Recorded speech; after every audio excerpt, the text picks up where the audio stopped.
Welcome to the Late Night with Chalky podcast.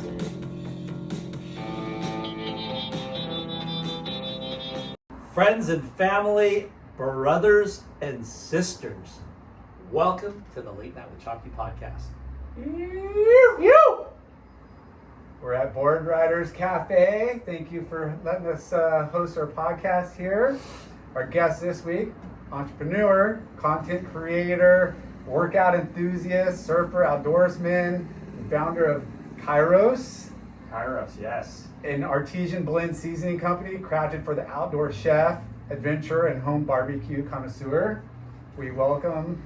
Do we like that? Dude, we like all of that. I hope you like good food. I like... As long as you like good food, we can be good friends. I like everything about what I just said. Yes. Maybe I need to get outdoors and work out a little bit more. Maybe I Work need to out do for this. sure. Work out for sure. But we're stoked to sit down with Mr. Dave Rabe. Rabe. I asked before the show just to make sure I was pronouncing it right. And it's just like the disease, which is why he doesn't have a nickname, because Rabe That's is good enough to be is the pretty damn good. Yeah, so that's easy. But no, thank you for meeting us. thanks Sorry for we having got started a little later. Yeah. Lyndon had to go pick up the memory chips. It was nothing about me in the Bro. in the traffic. So before we get started, we want to give a big shout out to all our sponsors. Thank you to Earth Pack. They make all your merchandising needs. Thank you to Futures Fins. You. Than't you to Which you're going to be getting a care package with. yeah. Thank you to Boo Wax. Boo Wax, the Ooh. ickiest stickiest wax. So good. You get one of Special those. Late Night with Chalky edition. You're gonna get, dude. You're getting What? hooked up New with some shades? sunglasses. IC sunglasses. Sick. And Scotia Industries. Woo! Battery charger. Oh, you want one of those You can too. always, Man, this is better than Christmas. dude. Future Fins. I love Yeah. Dude. Darn future. And Find Makes Futures makes sense. And then Capacity Brewing Company. And I'm trying out a Seaborn. Oh, damn. Newest, love it. newest sponsor on the roster, Seaborn. Stoked on that. Their And- branding's sick. This could have been a little Those cooler. look good. Dude, I stuck it in Beggars the... can't be choosers on And that. then we've also got some bonsai bowls. Oh, Talk love about that. eating healthy. Oof. Boom. Bonsai bowls. And last but not least, Ola Mexican Kitchen. and this works at Ola Mexican Kitchen and also works at Mahe in Seal Beach. Yeah. Yeah. Awesome. So Those pick places your are rad. poison. Dude, Your it's It's site. gonna be tough. It's Might be gonna the be- toughest decision I have. He's going to ask for two, one for each. But What do you think? That was really tasty. So good, right? I was saying I love the branding. That looks awesome. Seaborn looks pretty sick. And Delicious. today we're gonna jump into it, but how's the fucking KAIROS? Yeah. Texas rub style? Yeah, so I just grabbed some stuff out of my pantry to bring over. I know that you guys have actually tried a little bit of I've it. tried it. Sriracha sea Yeah. Did salt. you get some yet? Not yet. No. This guy just bogarts Sorry. everything. Dude, can I look at Yeah, that? Ben Small sauce. So this is the newest venture. So we'll get more into it. For But sure. our goal is kind of to build a portfolio of really good tasting food additive products that are good for you. Kind of support what you're doing with the outdoors, being one with nature, trying to operate at the highest levels of your performance. Dude, So that that's looks where our focus tasty. is.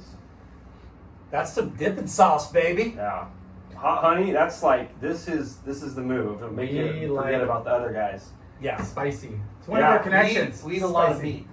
Good. Yeah. My type of people. Yeah. Yeah. We I'm eat a lot of everything. Yeah. I don't know what my favorite.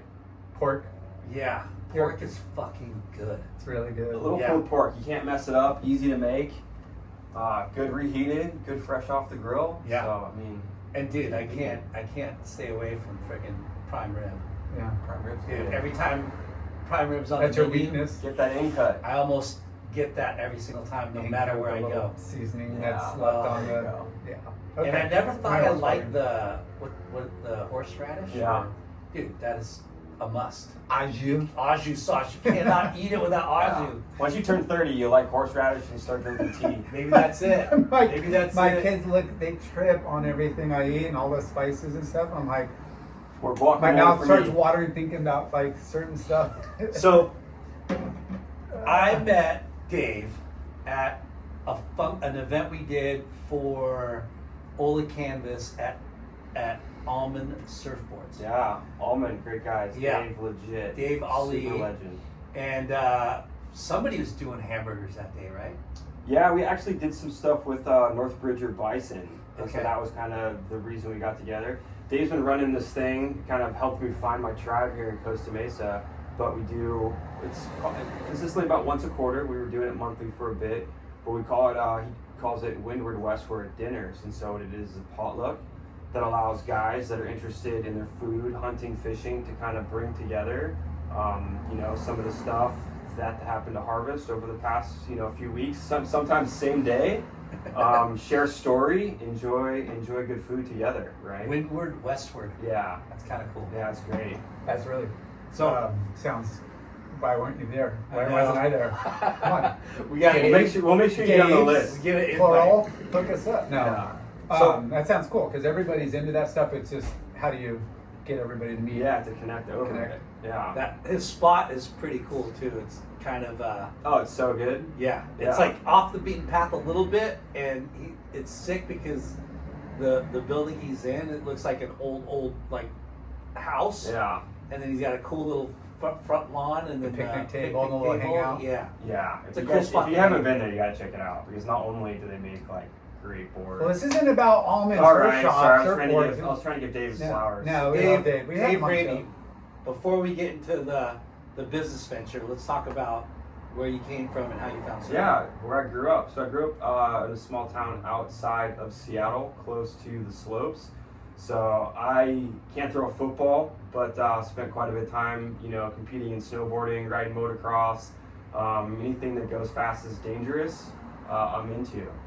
So What was the town you came from? It was called Sammamish, Washington. It's a lot bigger now, but when we grew up there, it was just our house, forest as far as you could go. So They couldn't coin Sasquatch City, so they got really yeah, close close to enough. Yeah. So kind of traditional name, but awesome place to grow up. We were raised pretty wild. Given BB guns and kind of free reign out in the woods growing up. So kind of that's where my background and sense of adventure comes from. Cool. So I mean, since then, went to Climbing school. trees and fucking That's shit. it. Stick fights, chasing squirrels. Stick fights were the best. Lost pastime. We got to bring that back.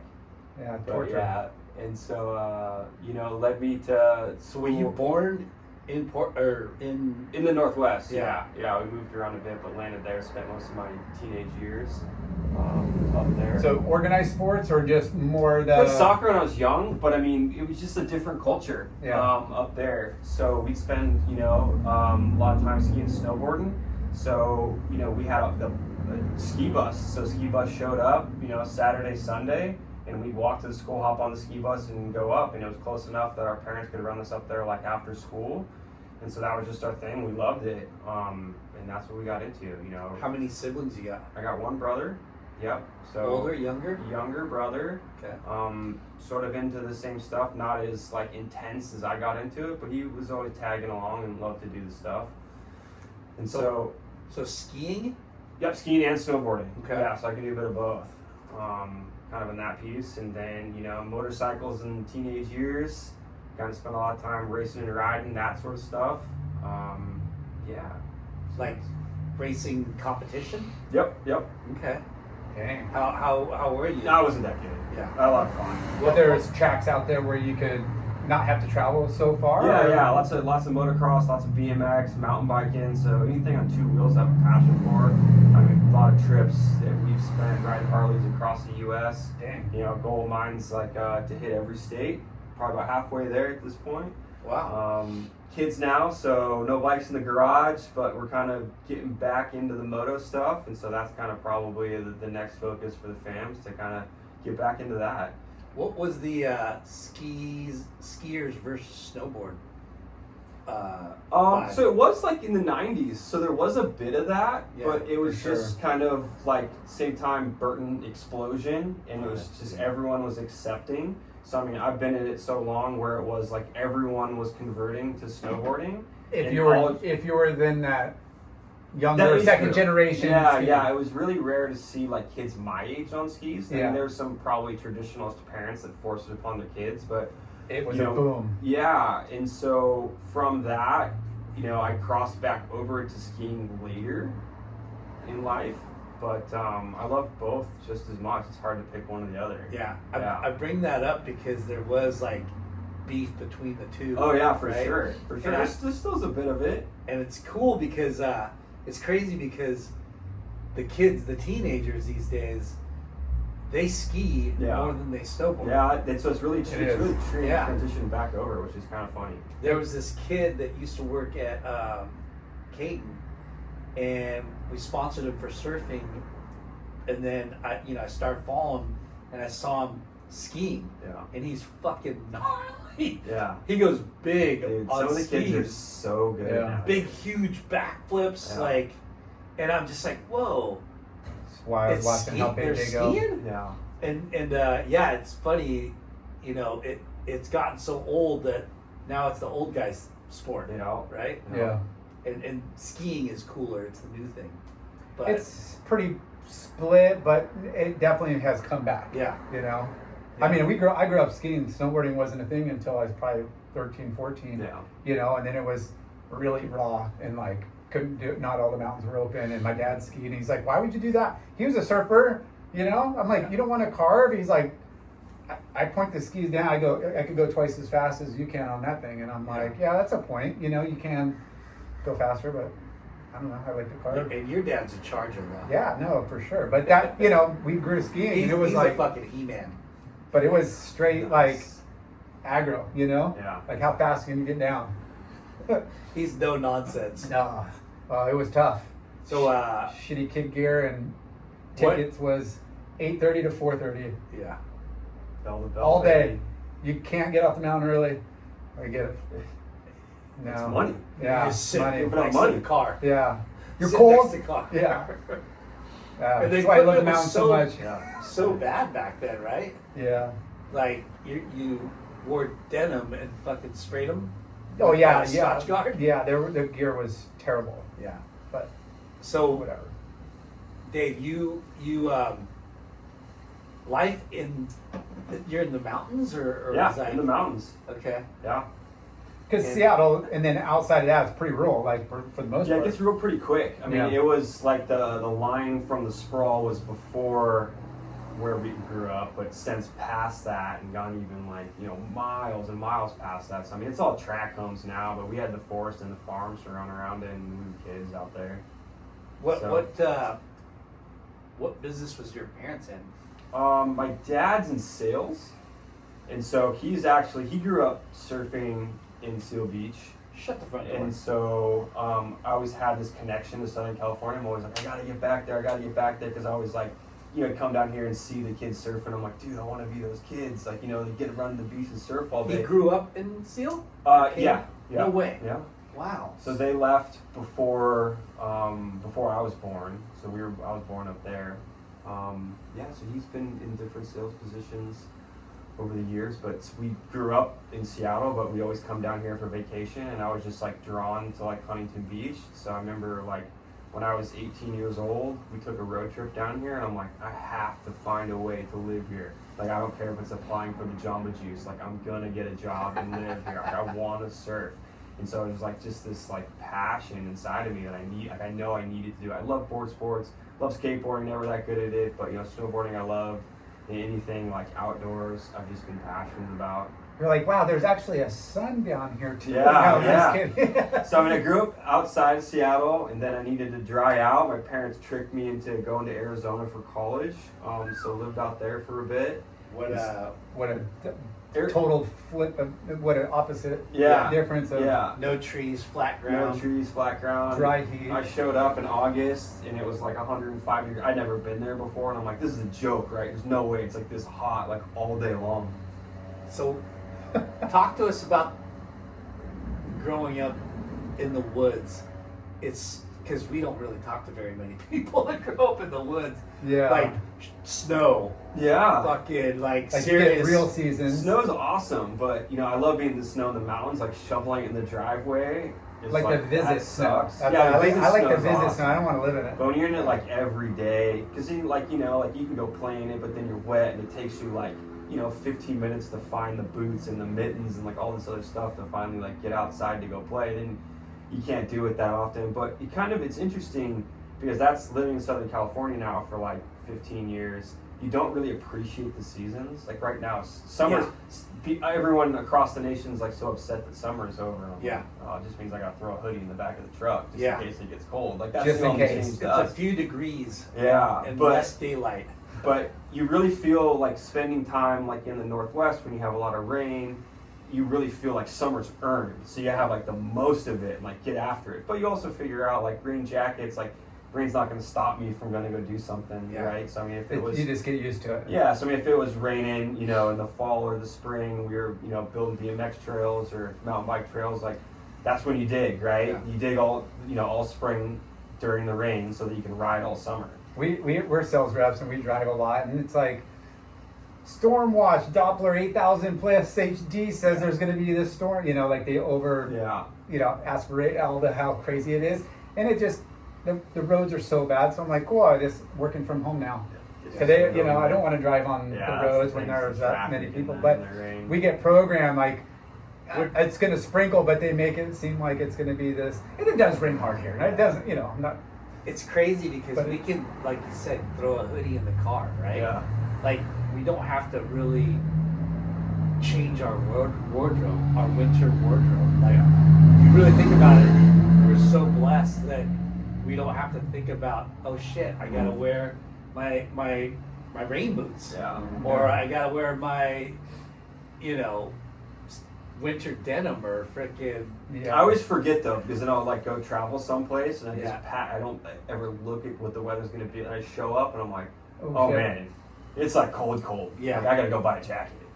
You gotta have a beanie and some fucking gloves. Yeah. So what kind of career were you gunning for? Going for? I didn't know. I mean, I don't think anybody does at 18, especially like, some wild feral kid. Like I just knew I wanted like to go chase adventure, and like that was something new. So that was the opportunity I had in front of me to get after Were you it. good in school? Was not good in school, so it took me quite a bit. It took me through high school to like figure out. Like I always thought, I think that's the way like kids are taught nowadays. Just because they're boys, like you don't want to sit in some plastic chair learning about like something You're not interested like in. like this calculus. Like what, dude? I got a calculator. Like Excel nowadays. You got computer in your pocket. Like no big deal. And so it took me to like getting to college to like understand like, oh, I learned differently. Yeah. Right, than everybody else. Like I'm not dumb that like all the teachers just thought like I was just dumb and didn't invest in me. I was just like, oh, I learned differently. Like I can't just like retain information that someone's talking to me while I'm sitting in this like plastic crappy chair. But if I spend time, isolate, get the book, write it down, take notes in this way, like I actually can perform just as well as like these other kids that were in the AP classes. It's tough in that school traditional system. I mean, I'm not a big fan, although there's not a lot of alternatives. There are some things popping up, more and more, but it's one size doesn't fit all. There's a lot of different, ways people learn or techniques that help people absorb the information. But it's crazy when you crazy. get lucky and find the right teacher that you connect with, and then they're the ones that kind of like Shepherd you into it. like unwittingly, like, oh shit, he said something that was interesting to me. Yeah. And then that kind of inspires you to like go that way. So what subjects were you? So I studied business. I've always known that like I wanted to be an entrepreneur, and like 18, trying to start a t-shirt company, kind of like the entry that everyone does, and try to figure it out. What was your name of your t-shirt company? Oh, I'm trying to remember, like Incitement or something like that. I'd have to go back and look. I'm like crazy about photos and records, so I mean, like I have shoe boxes full of hard drives full of like all this stuff back then. None of it was any good. No, but like downloading pirated copies of Photoshop to try to learn. There wasn't YouTube tutorials back then like there is now where you can like learn stuff. It was like me trying to figure it out like on my own. Yeah, it was really difficult before the internet. Yeah. Like how you'd have to intern or have somebody show you like firsthand. Yeah. Now it's like, oh, there it is. Yeah. Wait, there's 50 different versions of the same thing they're trying to teach you, anybody can do anything practically. Yeah. You know, Or at least Like, get your You don't have an interest. excuse not to be able to do something nowadays. Like there's a YouTube tutorial on anything you could think you want to do. Oh, I had to replace like an ice maker in my Yeah. fridge, and then like Boom. the, service department was 160 to come out just to, diagnose. And then it was like this part and that part. So we're like, okay, I know what's wrong with it. Could order the pieces, and then I just YouTubed on how to install it. I'm like, fuck, this is crazy. I won't be able to do that myself. Yeah. But I can replace a light bulb in the back of my. He's bad. He's just lazy in that Mercedes way. Spinner. Laura, come over and help me. That's what friends are for. Yeah. His brother is Electrician. Okay. Yeah. That's good. It's just too easy. I just He lives around replaced- the block from me. Speaking of Sprinter, I just replaced. I had to drive kids up to Santa Barbara for water polo, and my brake light in the back went out. Yeah.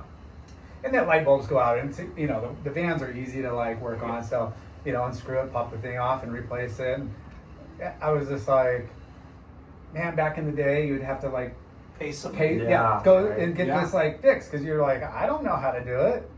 Dude, I just dropped so much money. My air conditioning broke. I had to replace my brake pads, and I did like the 10,000. It's a big bill. Yeah, it was Ouch. heavy, dude. Ouch. But so did you execute and sell T-shirts, or didn't get that I far? think I sold them to a couple of buddies and probably got distracted, trying to do other stuff. So like once I figured this out, back then, I don't know if it's still the same thing, but it was like you paid tuition for like a certain number of credits and everything over that was free. Oh wow. So I like loaded up and I'm like, I'm gonna crank this out in like 3 years. And so, I mean, between like just working multiple jobs and getting through that, like I just probably got distracted through it. Yeah. Yeah. What was your first job? First job? I've worked the spectrum of jobs. Like paper, we always, we don't know Oh, your I mean, age there group, was, but like- like mowing lawns, There paper was route, the cleaning. lawn mowing business, Yeah. the pet sitting business, the paper route. First real job at 16 was my dad had some connections. Everybody, mostly in the Northwest, their family either works at the time, worked for Microsoft or Boeing. Oh, Right. up there. And so my dad worked for a company, a telecom company that was selling to Microsoft. So he had a buddy that owned a company, and they would do all the telecommunications installs for like the Microsoft campus. And so he's like hooked me up with a job at 16. And so we would move telephones. So like at that time, if you had a telephone, landline stuff. And so like they moved offices, I would like go and move that phone. Or they were building out an office, then we'd have to go run like what's called like a PBX at the time and run the wires. And so kind of drop ceiling like this, we'd tie a tennis ball to the line, they'd pop the thing off and then throw it down the building. And then it would get caught and they're like, oh, you're up. And so then they'd lift me up into the ceiling and I'd have to go up there and get the wire and then run across the top of the ceiling install to go pull it out on the other side. Weird, sick job. Yeah, I mean, I didn't know any better. I'm just like, these guys probably know what they're doing, so I should just listen to them. And so did that, laid tile. I've done, framed houses, anything you can think of. I feel like you would be like more hands-on like trade guy based on being outdoorsy kind of. Yeah, well, so it ended up coming full circle. I mean, from getting the business degree at Arizona State, I had an offer at a startup company. It was a finance company, a small private bank that was starting. And so this was like, I had a ski trip planned where we were going to peel off after college and go ski, Switzerland, Italy, Whoa. Spain, run around for a few months. Met this guy and he's like, you want the job? And I'm like, yeah, I'll take it if I can, start in 3 months. And he's like, done. And I'm like, okay, cool. Well, then I got a job to come back to, so I'm peeling off to You Europe. graduated college? Yeah.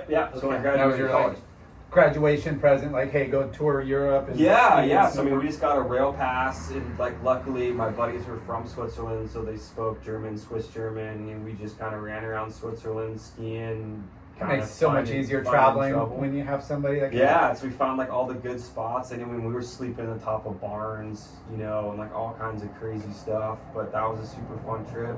Did they go to Arizona? Yeah, they would just happen to like end up being like my best friends through college, and so we had a good time on that adventure over there. And then Came back and came back, This was a Hopped- bank startup? Yep, hopped in the corporate world.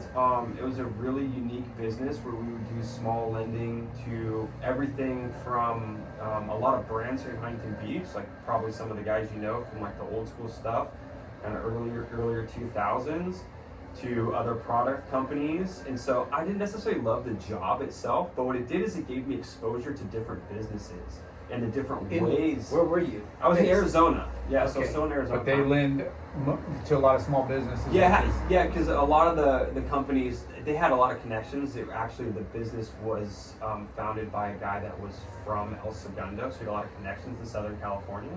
But it was cheaper for him to start the business in Arizona. Yeah. And so a lot of our clients were out here in California. Yeah, really random, and a lot of connections through that. But it was a really good sort of hands-on experience and learning about like what not to do in business. So you got to actually, because you're a lender, you saw spreadsheets of what people were making, what money they needed, Yeah, what so they're you like. understand all looking at invoicing and PO terms on that, but like, oh, this guy's dying on the vine because he's got 60-day terms. Yeah. Right? I'm like, you can't be doing that. And so that was a really good experience. Spent 3 years building the business, got pretty big.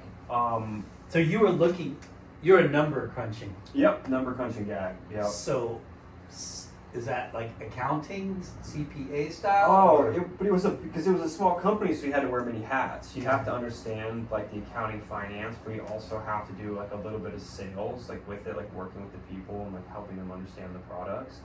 And so it's just like, entrepreneurs are really unique people that go against the grain. And so we ended up working with, everything from like Sullen t-shirts Yeah. up there in HB, really good guys, to companies that needed money for like after school tutoring or all kinds of weird stuff. We get calls all the time, right? We had a company that did really high-end motorcycles. These things were like, at the time, the nicest Ducati was like 12 grand. These motorcycles were like 50,000 a pop. And so we're like, cool, we'll do this deal. And then these motorcycles just like disappeared, and the guy disappeared on us, but we own the inventory, so we're flying to like Minnesota to try to track down these motorcycles and generators, getting in arguments with different, people about, collecting cash, and it was kind of wild. I had a wild boss at the time, and so it was kind of like no rules, like just kind of figure it out. What a trip. Go right? get our money or Yeah. a product. And I'm like, we can talk to people like this on the phone. He's like, yeah, we can. I'm like, all right. Like it was just kind of. So you guys were loaning money. Yep. Loaning capital. And what was like, how do you get, what do you call it? Interest? Yep. Is that, That's how you that's earn what you money. make? Okay. Correct. Yeah. But we would borrow the money from somebody else. Yeah. Right. So we had a primary lender too. So then we would pay interest on that money, but everything we would collect interest beyond that to actually, that's where the actual bottom line came from in the business. Banking is so fucking bizarre to me. It's so bizarre. Financing and banking is so bizarre because someone's making money, right? Fuck. Everyone's making. And there's somebody everyone's making a behind little bit that. someplace. Yeah, it's a Yeah. scam, Yeah, it sucks. And the way that like certain banks work, like you said, it's that portfolio is so diversified. Yeah. You're financing motorcycles and you're financing T-shirts and Yeah. you're financing, There'd be weird stuff we'd come up on like all the time. People would call us and we'd have to like do the due diligence and underwriting of the deal and like understand. And there was just like crazy stuff going on. People writing off vacation homes in like weird ways in the business and like discovering like all kinds of stuff, or inventory would disappear. There's some weird story like.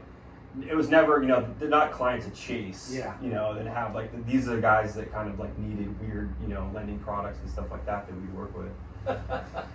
They probably can't afford the proper CPAs that are going to put Yeah, them down. yeah, They're those just are under the that best. bubble of what's like. this plastic surgery thing? Yeah. Yeah. I don't know. We It did. has to look good to sell good. We did a Oh. warehouse sale, and we just liquidated everything, got cash. We didn't deposit it, but I don't know. We need more money. Yeah. Yeah. I mean, guys like they would, to try to get a deal done, take you to some crazy event, or people that show up in the office and they'll try to like strong arm you in the corner about doing the deal because Yeah. they needed the money. And so, I mean, it was just like every Oh. day was like How long did something you wild. do that for? So it's 3 years. I was there, built the business up, and I was like the second employee. We got to like, you know, I don't know, 15, 20 people. I didn't love it, but it was just like kind of the Wild West. I was also had like always other kind of ventures and stuff going on. So I was really involved in like restaurants, nightclubs at the time. So like I worked that all day, then managed a nightclub, on the weekends. And so that got a bit crazy. So, for your degree, what did you graduate with? Yep, business. Business degree. Yep. Okay. And then, what was your like dream job? I just wanted to like make $1 million when I was 30. $1 million was a big deal back then. Like I didn't care what the vehicle was. Like I'm gonna figure out a way to do it. So I mean, I had like had my hands in everything. Helping other guys start companies and do this. I had paid my way through college like bartending. And so I had a huge network within like the nightlife scene in Arizona and Scottsdale on that, and helping kind of manage bars and Was nightclubs. Arizona blowing up at the time? It was pretty big. Yeah. Especially the college area, It was a huge college area. Tempe It was like is- kind of early times of like the golf tournament, Barrett Jackson, stuff like that starting. So I mean, there was still kind of old Western meets like new party town. Yeah. For sure. Because Well, you it's got a all- college town plus. big sports, Yeah. big Yeah. sporting town, with Yeah. every baseball team All the has spring right? training. has a Yeah. spring training there, so that you got that part of the year, and then you got the college, and then football's fucking huge. Yeah. I remember going, because that was part of my territory forever, and you go to these bars and it would be like $1.50 Coors Lights or something, like $3 Long Islands, like Oh, it was I mean crazy. that's the parties, Yeah. the college, they don't have any money, but they just want to stuff. And there the was a places. bar that would put like a piece of construction or like paper over the door, and they would run like penny pitchers until someone broke through that and actually went to go to the bathroom. I mean, so it was just get like crazy. I mean, it was just like it's too What much. school is it? What college? Arizona State. Okay. Yeah. ASU. Yeah, ASU. That's the party one, right? It is. Well, I think every college. Well, has- it was then. Now Yeah. it's like, the business school is really good. Yeah. They got a bunch of other programs that are really good, so they really like cleaned up their image over the past like 20 years. So were you making good money? I thought it was good money. Yeah, at the Straight out of time. college, Just straight out of college, like professional- I had cash in my pocket. It wasn't cars paid off. Like I could do whatever I wanted to do. Yeah. Bartending's fucking really good money, right? Yeah, it's really good money. Yeah. Yeah. Sometimes it's fun. like Fun. you almost want you to get to hang out with everybody, but Yeah. you're not like paying to hang out. Yeah. You're making money off these Yeah. people. You're making money. Yeah. But you're networking, and you're if you're Yeah. not succumbing to the party scene Yeah. that comes with it, yeah. then you're that's kind of a dream job. Yeah, and there's a lot of people that were like kind of like nightlife guys that helped out, like go get girls to bring to the bars, and they really like spun that into like building like mega agencies over the years, all this other stuff. So I mean, like I've seen a ton of those guys that lived like in that network, like jump into like really amazing careers like after that. It kind of teaches you that hustle, like Yeah. hustle lifestyle. And at the time, you're just doing it because you want to hook up and get a free in with some. It's Yeah. You're not doing it for the money, even though there is some good money to be made if you represent. But there really also wasn't like there was no influencer culture back then. No. So I mean, like you were like a really like C-level type like popular star at that time. There was like, there was like actually famous, reality show famous, and then like local bar scene famous. Yeah. And so I mean, you got quite a bit. You got known by being in that, like Yeah. in the industry. But right? you want to be able to go somewhere where you have an in, whether it's Oh, a yeah. bartender or a hookup Yeah. or what, and if you have a place that you're, is a fun place to hang out, but you have like an in, whether it's a guy or a girl, whatever, like you're opt to go and hang out and like promote You're- that place. You just reminded me of an interview we did with the Seeger boys. Yeah, good Yeah. guys. Yeah. I've never met them, but they seem really cool. I love what they're doing. So those guys worked for, was it Red Bull? Coors. Yeah. But I think Red Bull like Maybe. paid them to party. like gave I them think it was like yeah, I think- cards, money on cards, and like bought people drinks and shit. Oh, yeah. yeah, Like party boys. yeah. And we are just like, what? You did what? You were like sponsored partiers? Like Flow sponsor, yeah. But they Which- did hook up with Coors Banquet. Yeah. And that was one of their first collaborations. Yeah, they did a really Yeah. cool thing with them. And that, I mean, that's, I would say guerrilla marketing, but it's It is. marketing. It Yeah. is, It's and it still goes down today, no matter how much technology and stuff's around. Like meeting people face to face, shaking hands, doing that's still so important. oh dude. Yeah. And we're all behind the screen, and you just think that money buys this and that, and to an extent, yeah. But it's If you got a networking. good head on your shoulders and a great personality, Yeah, you can go far. yeah, Right? for sure. If you have just the slightest like business sense, but you're like affable, Yeah. people, I mean, you kind of get there. I mean, we've had multiple guests on our show that promoted clubs, nightclubs, Yeah, and yeah. paid for their college as well, Yeah. and they made careers out of it or parlayed it into something Yeah, else. 'cause, I And mean, you build a massive network. and it's a hustle, and you got to do it every week, and the money's really good, and you got to be That all responsible. pertains to running a business Yeah. or Yeah. like creating something from nothing, right? You didn't bring any ice or anything, dude. Dude, do I have to do everything here? I think they got a freezer over here. So, You keep talking. You do the bank thing for 3 years. Yeah. Okay. Then what happens? So I guess a little dicey. This is 2008. So Oh. again, the business That's itself when was everything based. crashes, right? The business was based upon being able to borrow money ourselves, right? And so we had a mega line of credit with a bank out here in Southern California. And so this is sort of Scottsdale is like the middle, like the center of the housing bubble at the time. And so there was a bunch of stuff in my life that kind of all came together. About 6 months prior to that, I had a buddy that was in engineering and construction, and he moved out to this small town in Texas. They were going to build one of the first uranium enrichment facilities in the U.S. I helped him move out, met his boss, super cool guy. He's like, you should come out and work for me. At the time, I'm like managing like a super popular nightclub in Scottsdale. Friends, like this is I'm like, you get out of here. Like, what are you gonna do? So you're doing both banking and nightlife. Yeah, I was making more money like in the nightlife stuff than I was like doing the day job. But I felt like I can't be a complete degenerate and just go to school and do that at night, because you kind of see where that leads you. It's fun at the time. I knew it was kind of short term, but so there was like 1 week where kind of September stock market crash, right? Everyone's defaulting on the mortgages, so our credit line gets pulled on like a Wednesday, and I'm like, oh, this is bad, right? The owner of the nightclub gives me a call. I'm like, hey, we're out, like it's over, and I'm like, oh man. The house I was living in, the guy wasn't paying the mortgage. I was paying rent, right? Beautiful big house.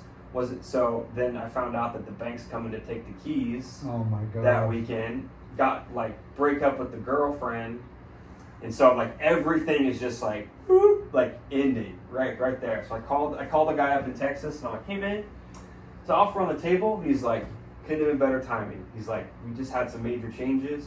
Would love to have you out. When are you thinking? A couple months? I'm like, how about Monday? He's like, done. So, super good mentor. I'm like, I don't know any of this stuff, right? Because now I'm transitioning from... What is it? What is it again? Uranium. So, it's a uranium enrichment facility. So this is like, we can get to like a whole nother story about this. And so what it was construction management, oversight, engineering, design, focused on construction of uranium enrichment facilities. So what they do is they enrich uranium. Which for you have commercial no use. knowledge or experience. No knowledge of anything. That's right? like full chemistry, like bio. I don't even know what the background would be like. But I wasn't involved in kind of actually the technology and design side. We were more focused on being the general Project contractor manager. and project managing it and making sure it's delivered. And so the company itself was wild. They were from the UK. There was only 3 companies in the world that are licensed to do this. So they were very successful over in France and the UK. This was their first venture into the US. How the fuck did you meet this guy? I just met the guy like helping my buddy move out there, and we had some beers. I met him and just kind of like I was just rapping like I normally do about life and stuff. And he's like, I've had a lot of success in my career finding mentors that had kids my age, whatever age I was at, but maybe didn't take the path that the dad thought, right? And You're so like they see you're like the illegitimate like son that you know like it's worked for me. I've had a few mentors in totally life-changing friendships that I believe is based upon that, right? Because they've seen me like the drive and like understand like how to solve problems, like whatever it is. Like I don't care what it is, I can figure it out. they weren't silver spoon fed. You're a grinder, hustler. Yeah. Like they're like, whatever well, that's it what I takes, need. right? Whatever you need. Like I'm up front. Like I know what I don't know, and so I was up front with them, and I'm like, I know that I don't understand this. I'm willing to learn, and he's like, we're willing to invest in you. We'll pay for any schooling, any seminar, any training you want to go to. We'll pay Awesome. for it. And so I'm like, oh, this is. So I moved to a town, a dry county in Texas, 10,000 people. Literally that Sunday night, or that Saturday night, I pack up my Toyota Tacoma with everything, like just the stuff I want to keep, leave everything behind, and drive out to the middle of nowhere, Texas. How old are to you? start this job Monday. I was 26 at the time. So you went to Arizona, full, I guess, not culture shock, but like lifestyle shock because of the heat and the difference of where you grew up. It You wasn't actually- his choice. You He just stayed there. ended up It was there. his choice after college, and you stayed there, Yeah. worked there because you got a job, and now you're even going to Texas, farther away from.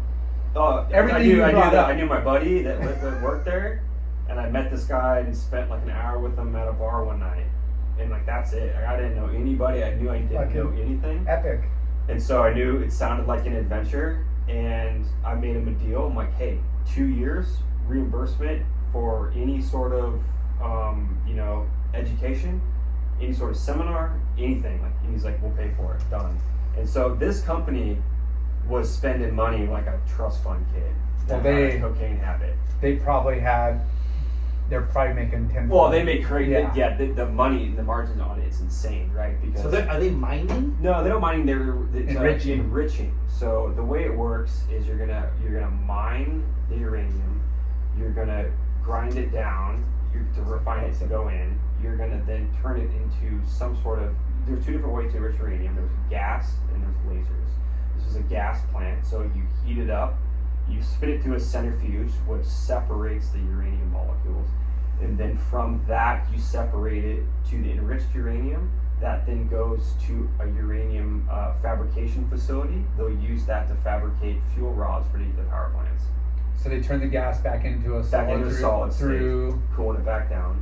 Wow. Yeah, and then ship it off. So there's only 3 companies in the entire world that does it, and How fucking every wild. single nuclear power plant needs this. And so they've got contracts 20 years out for that, so they don't care, right? So I mean, it's like by them not being operational at that plant, we're losing millions of dollars. a What day. was the security like on that? Like, Security was, I had to have a Gnarly. pretty high Q clearance to work there and have access to it. And I mean, we could talk about that all day long. was the money good? The money was fantastic, and it wasn't spending it because I had nothing to do. So Right, so I'd work, 60 hours a week, ride my dirt bikes on the weekends, study the business and understand. What did you construction study? management. Chemistry or No. I was never like really on like the technical side of it. So I mean, just learning how to read engineering drawings, project management principles, other sort of leadership, anything. Because I'm like, okay, cool. I got this thing I want to go to in New York next weekend. They're like, okay, cool. See you Monday. And so they pay for my flights, hotels all weekend. So I go to some seminar, get to like hang out in New York for the weekend. It's all paid killer for. hotel. Yeah. And so I mean, Per like, diem everything, budget, I had access to the jet. Like it was just like free you range. guys had a jet? They had a jet, yeah, because it was in the middle of nowhere. What was so this they had- company called? Urenco. Urenco. Yeah. And is it a power plant? Or It's is not a it- power plant. It's just an enrichment facility. Okay. That's all they do. Power plants buy it. So power Nuclear plants- power will buy the, Well, the end product that they make. From Is that. was there anything happening in that town, or was like Nothing. every weekend you're like, I got to get out of here? I was getting out of there just about every weekend, right? But Austin was like an 8-hour drive, so I'd drive out there for the day. fly to Dallas, and so it was just kind of like, if I stayed in town, I had my dirt bike, and some other guys out there like ride dirt bikes, and so we rip around out there. But I mean, like, nothing to do, right? No party scene. No party. There's no bar. You have. You said it was dry. Dry, so you have to drive 45 minutes to the next county to buy beers. That is wild. Yeah. And then where was this town in retrospect to the coast or like the big towns nowhere like near the Houston, coast. Dallas, and I have to like actually look at a map to remember this. But But far. I mean, yeah, far. I mean, you're 6 hours to Dallas. It bordered New Mexico, so the plant itself was actually New Mexico. So I crossed the border every day, but New Mexico was like terrible. This town in Texas was just kind of like close to Midland, Odessa, so big football culture, that. But it was just super quiet, little sleepy town. 10,000 people. Most people worked at the Kirby vacuum plant. That's what they were known for. Like that's what employed in the town. Vacuum. yeah. This happens. I don't know how it happens. I think they work 4 days a week here because we do podcasts here, different days, and these guys are here. I think this is their only gig. I think they only clean this This is so facility. weird, right? Anyways, So part of the charm or annoyance. This company is in Texas. Is it a huge firm? Is it like A pretty small company. I'd probably say like that were employed at that time. I guess maybe 100 people in the U.S. But big operation over in the UK. So I mean, they'd fly us to London for like a meeting for like the day, and then we fly home. And it was just What was your actual like duties? project management. So looking after the schedule, the cost, the risk, stuff like that, to making sure that everything is planned correctly, staying on For time. that For that facility? project specifically. Yeah. Okay. And was it a safe environment, or did you think like, wow, what if like, No, that You know. stuff's pretty safe. That stuff's pretty safe. Yeah. Itself, when it comes because it sounds scary. You hear about Chernobyl and all these No, other. I mean, like that's the next phase of it is when I actually go from that, launch back into working in actually operating facilities. So that's kind of a different thing. The really good thing about the nuclear culture is that there is an ingrained safety culture within it. You have redundant systems for anything. Everything is proceduralized. You work to the plan. You have mitigations for everything. You have alternative plans in case something doesn't go as planned the first time. And so there's a lot of like process procedure in the industry that you have to go through. So much to the detriment of it, right? And that's what it's been so legalized, processized over the years, where it's really stifled the growth within the nuclear generation within the U.S. For the past like 30, 40 years. Well, supposedly, like all the plants that are operating today are on like generation 1 or 2 tech, and now they have like in other countries like Gen 5 that we are so not that's what really implementing. attracted me like to the industry itself to support the decision to actually go learn this, right? Because there was no new nuclear construction in the U.S. for like 20 years. Yeah, so crazy. all those guys were like in their 60s at the time. No young blood. Because it was like almost dying. So I'm like, industry, I saw the but it wasn't. opportunity there. I'm like, I'm gonna hop in here. I'm gonna learn everything. These guys are all gonna age out, and I'll be able to like take over the industry. And so essentially, a good aspect of that plan has happened since then. And so I was lucky enough to get like brought in and taught the industry and the business. And so I've also brought my friends in like to it, like the same way, and that knew nothing. Come under my wing, let me explain to you how we do things and the way we go about it, and how we learn and how we're gonna do better, implement ways to show value in the business, and we'll be rewarded. And so we've been rewarded in our careers where we've been able to just springboard into other stuff. So I have built this massive network of young guys that are taking over the industry and doing like really cool things.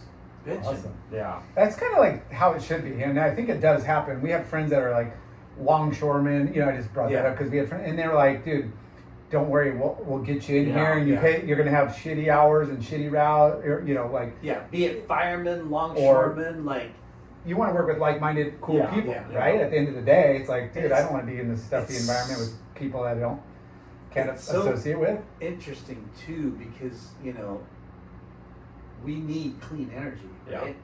And the base load power. The taboo of nuclear power, right, is whatever, unsafe or whatever, and it just, if people It's the just, safest. Yeah. And it's the Yeah. cheapest per kilowatt hour out there. It's And crazy. we So- need to like really invest back into it. It's been a really, In my opinion, it's been right? a really weird wave in my career where I joined it because I'm like, I see that, understand it. Like there is the need for this, and it's only going to grow. But then you had Fukushima event through Fukushima happen, Yeah. and then everyone's like, "Whoa, this is crazy!" So now we're gonna, like Germany in their commitment to decommission all their nuclear power generation. They said that. Now I think they're reversing it. Well, everyone's reversing it, Yeah. right? Because you realize that it's the safest and When cleanest. windmills aren't going to cut it, folks. Yeah, and Hey. so It's good to have a little bit. then I was like, okay, cool. Well, it's still construction. We got to tear all these plants down, right? But now we're in this really new, exciting wave where like everyone's back on the train. Like, Yeah. we need reliable baseload power that is clean. And so now the past year, 6 months, it's absolutely exploded, right? Being driven by the need for energy to support AI or all these data centers, and it's the only way you're going to get it. Yeah. And so it's been really cool to like see all this happening right now. In your it's lifetime. pretty exciting. Yeah. Yeah. I mean, Fukushima was probably the worst.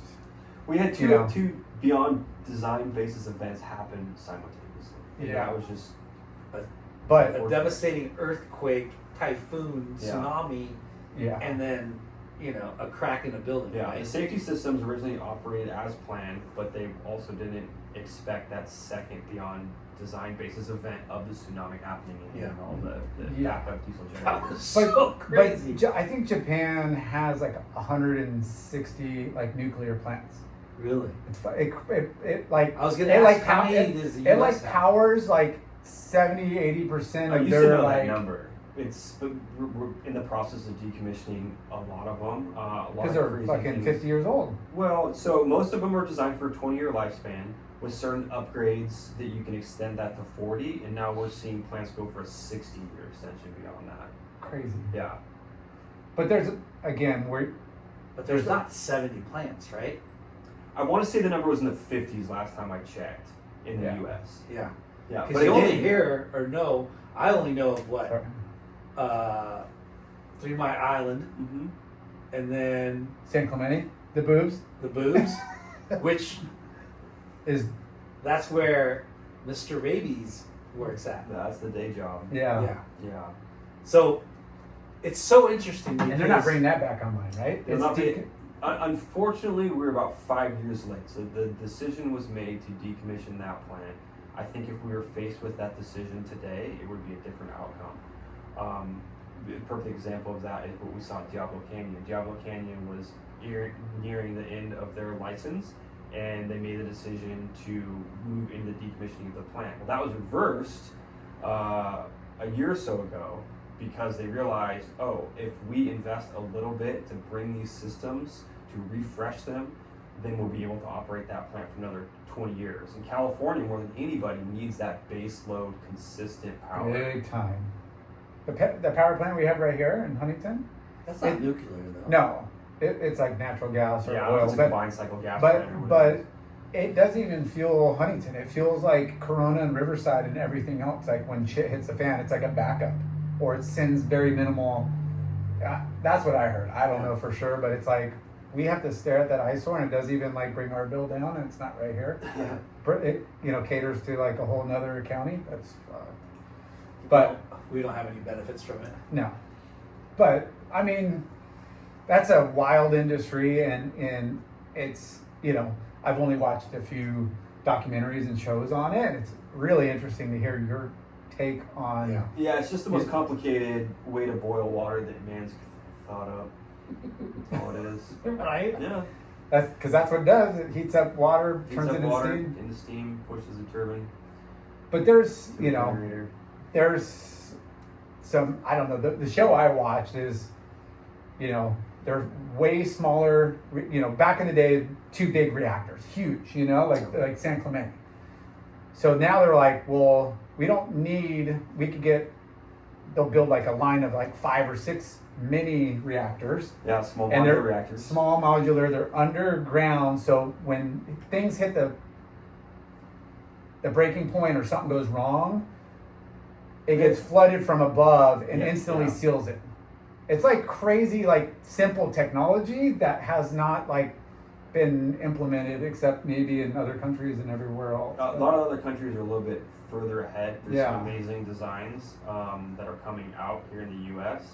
I mean, they put them on our submarines and a lot of our ships. So they can make these little reactors like way small. You don't need these like ginormous. Yeah, you could fit them. I mean, a lot of the new designs are built to be able to be put on the back of a trailer. Right? And get to where So- you need Yeah. it, you know. So Crazy. going back to that company you worked for, the Yeah. uranium enrichment. How long did you work there? 2 years to the day. I signed a 2-year commitment with them. Met that, and Are you making like 6 figures? oh yeah. Yeah. It was good money. It was really good money. With- So was your dad just like? Because your dad probably made good money too. yeah. And then looking at you and like, you know, because every parent wants their kid to make something of themselves Yeah. and do better than they did, right? Get off my tit. Yeah. Do better than No, I they know. did, right? So He's always been kind of confused about me just because I've like always been like he taught me like, hey, you know, work hard, play hard. Yep. Like there's a time for both, right? And so that was instilled in me at an early age. So I've always been like hustling, trying to do something, figure something out. And so I've just always been like that. I mean, like from, you know, even prior to the first real job, like Yeah. trying to figure it out. You know, But it is refreshing to hear, and it's not like, you know, anything that you've been brought up on, but taking risks, you know, like, you Yeah, know, I most think parents it's really like, oh, important. try to take the conservative route and, you know, work hard and work your way up. And you have to do that anywhere. Even if you get an opportunity with some random, you know, you take risk, you still got to go work hard. But It's- when you work it's- hard, you take risk, it just opens up more. the reward Oh, yeah. can be better. the bigger. reward's gonna be better no matter what. Yeah. You might not know it at the moment, but you know, you're gonna learn something about yourself taking Yeah. whatever risk. 'Cause, Right? like- You might fail. And that's as Because when valuable you- as money. And it's just, you know, failure usually teaches you more than winning out the gate, right? But knowledge versus like going after that paycheck, it's like, hey, paycheck's good, but maybe this is a network, or maybe this is just a learning Yeah. position, and it's not long term. So I mean, those 2 years, I had no social life, like just work, focus, and growth. But I was still kind of in my 20s. So when that 2-year agreement ended, I actually cold called someone down here at the San Onofre nuclear power plant, and they weren't hiring. And I'm like, hey, let me fly out and have a conversation with you. Maybe you'll change your mind. And they're like, you're just gonna fly out here? I'm like, yeah, like we're not paying for it. I'm like, fine, no big deal. I'll do it because that's some buddies. And so came out So here. wait, did you just why there? What? Because I Because- want to get to the ocean. Southern man. California. I just had that I weird know, but- burning passion within me. I needed to become a surfer. But did you look at them and did you go? Oh, okay, that power plant, San Onofre, might be the best location in the world for any nuclear power plant. for sure. Yeah, they don't build them in pretty places. No. Yeah, So- there's one or two in England that are pretty good, but still not. Close Yeah. to But that. when you looked at that place, Yeah. obviously location, Yeah, but was there a need for your services there? they made like after having a conversation with me, they realized like that they could use me. They're like, That's oh. that's kind of cool there, That was pretty cool. I never really thought about it until Right? this Like- discussion. because when you cold call somebody, Yeah. right? That person's like, what the fuck? What the fuck are you calling We me didn't for? post on Job Yeah. Recruiter Yeah. that we needed fucking Like- some. You're wasting my time. You're calling me. I don't have a job for you. Well, I think that would be always my sort of suggestion and recommendation to like the younger generations. Like, show how you can Yeah. provide value. If you can show how you Absolutely. can provide value. So when you were coming to the end of your 2-year. 2-year agreement, you went, okay, I want to go to the coast. Yeah. And what's at the coast? Yeah. Like, what was your thought process of like, I'm gonna fucking go and call the titties on the beach? It was actually like it happened like a bit before that when I was making the decision to like make that jump like into the nuclear industry.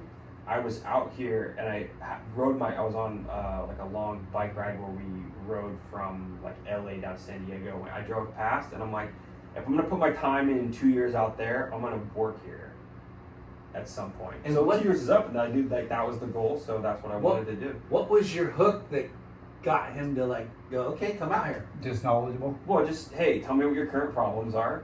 Like, what are you struggling with? If I could hand you a magic wand, like, what could I fix for you to make your job easier, or make the business more, work smoother, or make more money, or save more money, right? Yeah. So list the problems here and go, boom, on the, in the moment, here's what I would fix, here's how I would change it, here's the time it would take me to do that. And I think that implementing this process would save you probably $5 million a year. So if I can show you that I'm gonna save you $5 million a year, why would you not invest in whatever my price is? If it's half that, then it wasn't half that, but I can show it. Okay, that's one thing. That's easy. I can get that done in 90 days. After that, what's your next one? Okay, here's this problem. Okay, here's how I would solve it. Here's where I would start. Here's the things I would do. Boom, boom, boom. Here's what success looks like at the end of it. I'm like, oh, okay, right. And so if you have guys that have worked for you for 10 years, that are asking, hey, can we go home early on Friday? That kind of stuff. They're on the cruise kick. I got a pension, this and that. Like, I've been here, I got tenure, that. I'm like, no.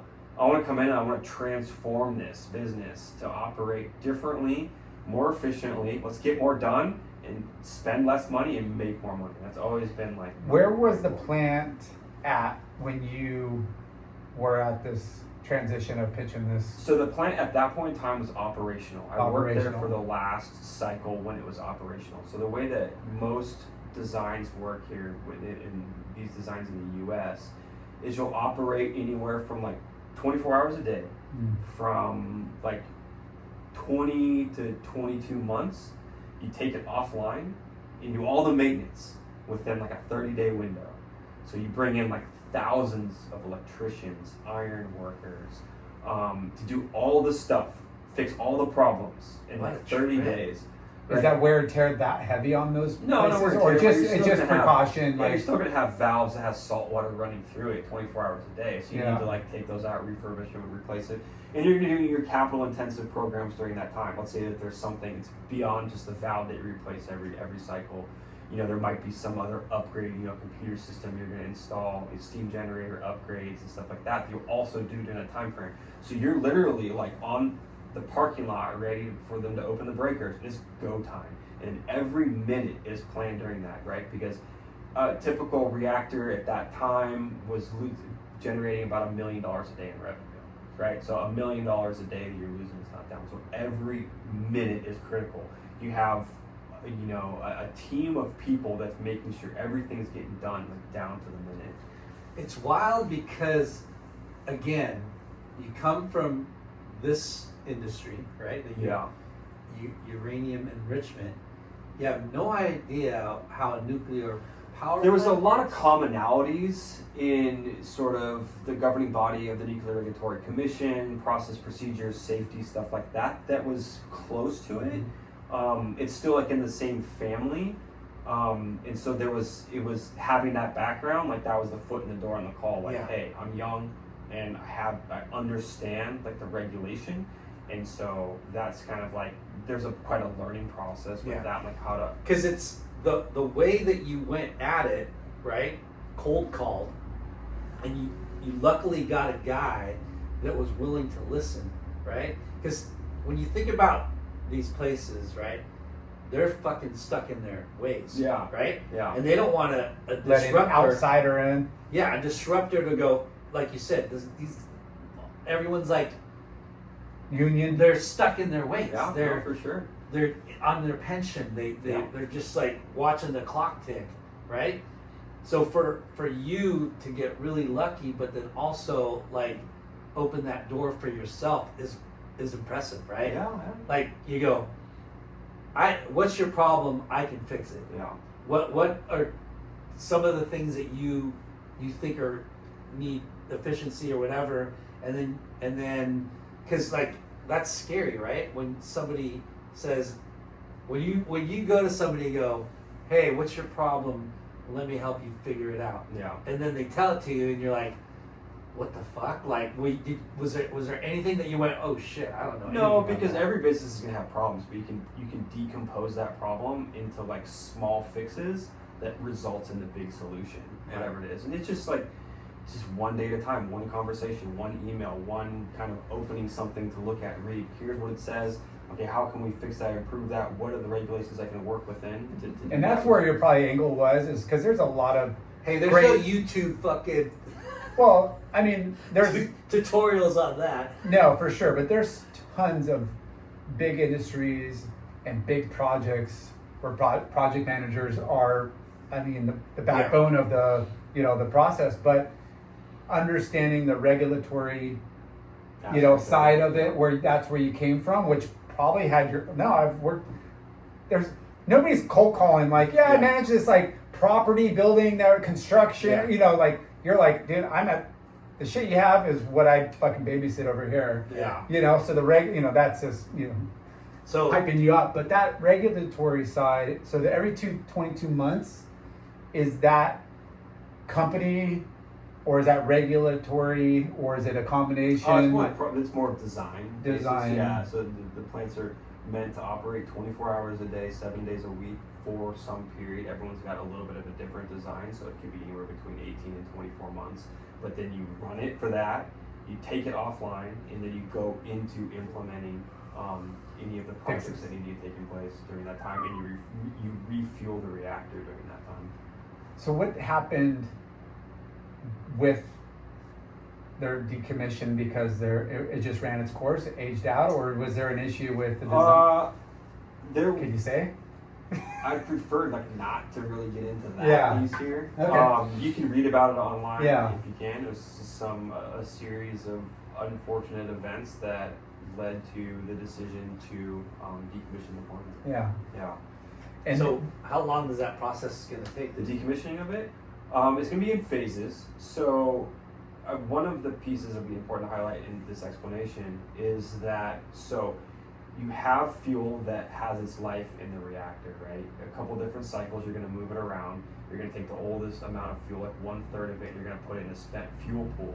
So it's still reactive at that time. It's going to spend about 6-7 you need years. to drain the life out of it. Yep, drain the life out of it, let it cool down a bit. So you let it sit in a spent fuel pool, cool off for 6-7 years, and then you're going to put that into a dry cask, right? You're going to take that fuel, put it into a specialty made dry cask, designed specifically for this application, tested, long story behind the engineering design of that, and then you're going to put it someplace, right?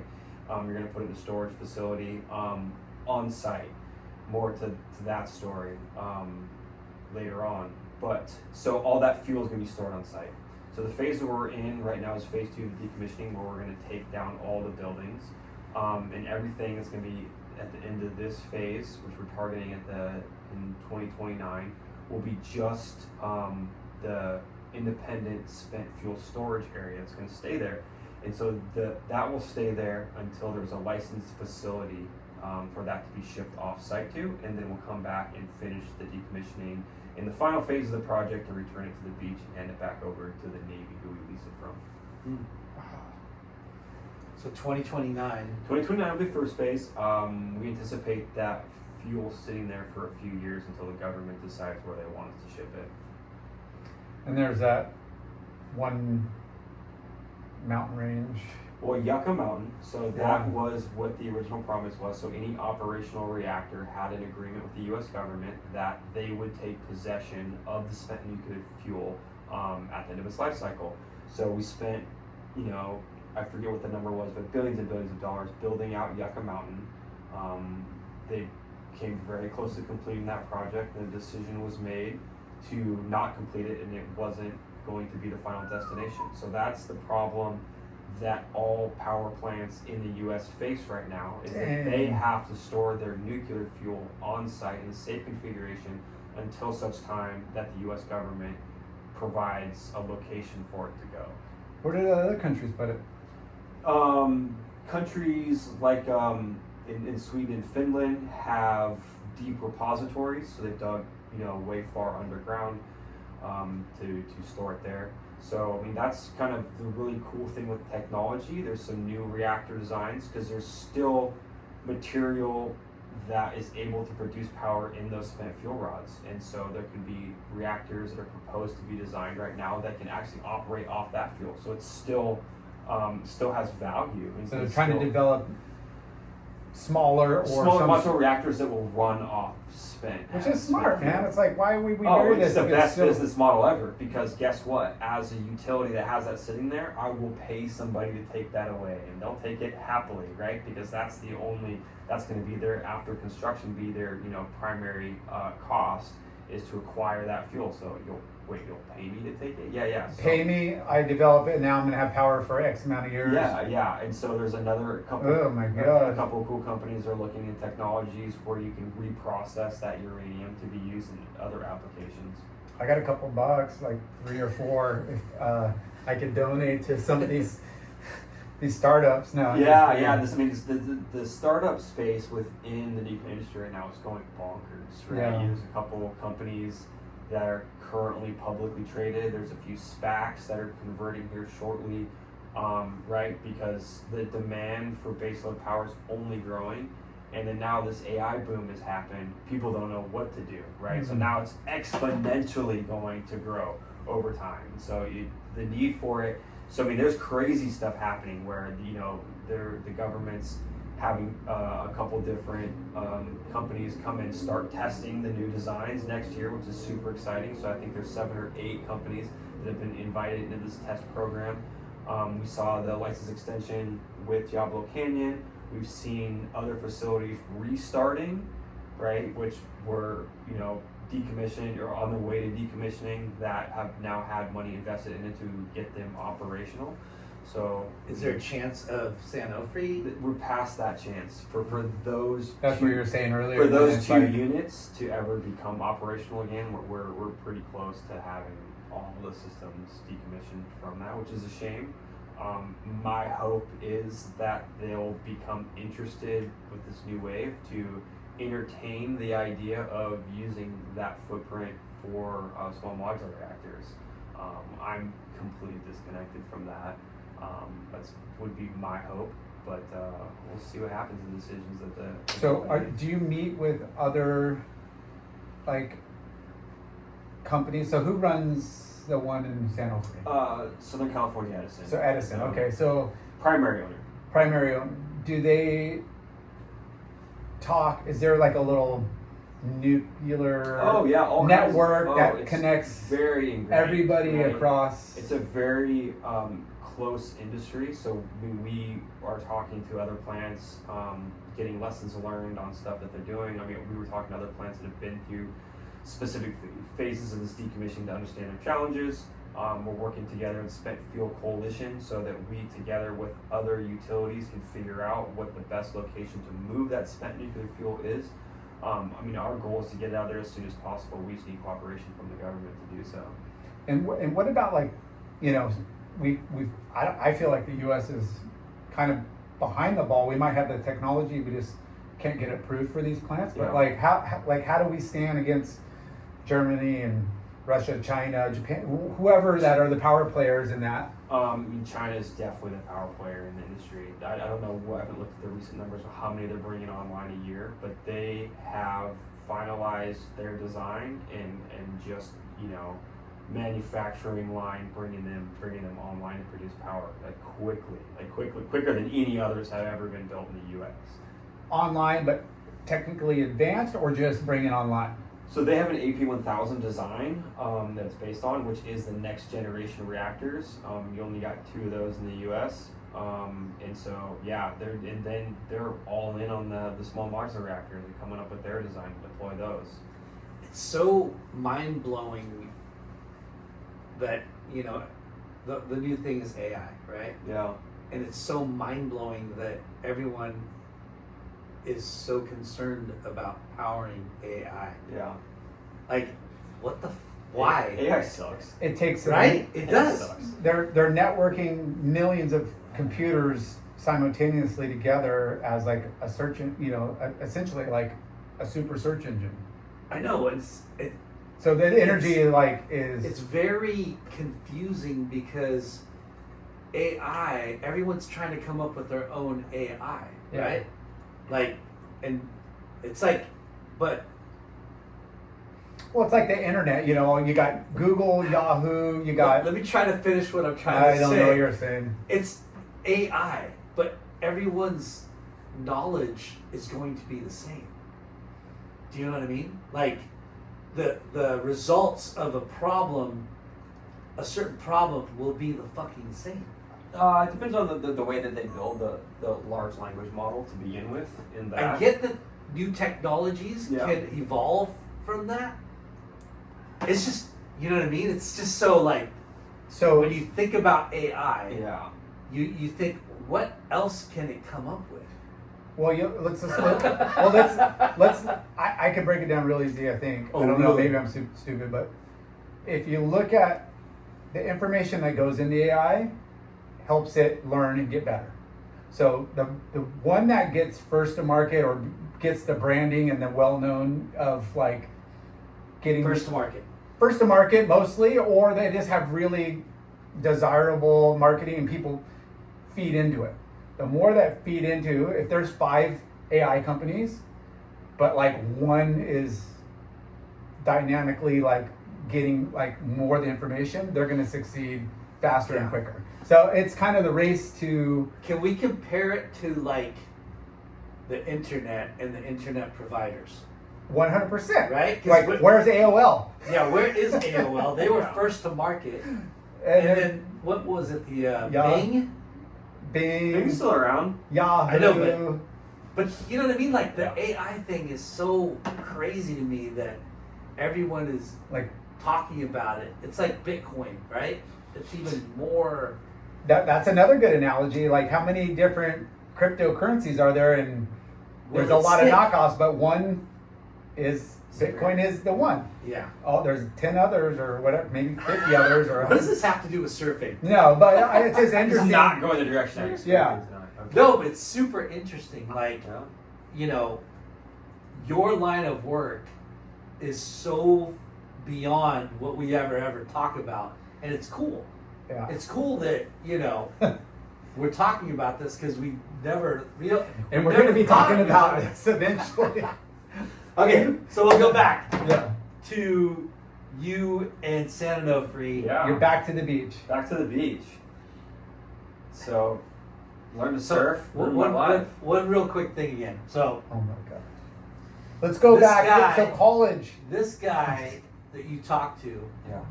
that Oh. you got lucky, and he's not the recruiter, but he's Got you. It's the manager at the time, yeah. yeah, and he came up with some challenges that he has, Yep. and you supplied some solutions. Solutions to those problems. And did he just go, "Oh fuck, dude, you're hired"? Yeah. So then, day one, walking in, implementing those plans. Tacoma was loaded up in 2 days. I'll start on Monday. And what was the like? I'm sure you upgraded from the Tacoma. No, Tacoma was still working with me. That It's Tacoma a Toyota. They got 300,000 miles out of that bad boy. So did you negotiate a hefty salary? Like, It was good money, yeah. Yeah. For sure.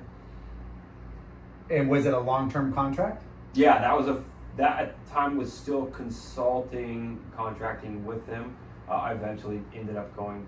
They forced me to go direct and work, as I'm just. They So said, "Hey, we'll Southern give you California a Edison? 1-year consulting. Yeah. We renew if Yeah. everything works out." Yeah. So that kind of parlayed into long-term. That was long term, so I did about 2 years there. There were some absolute 2-year guy. two-year guy. And so there were going to be some challenges in the direction of where that power plant was going. I saw the writing on the wall, so I called another guy, heard about his problems, told him how I could solve those.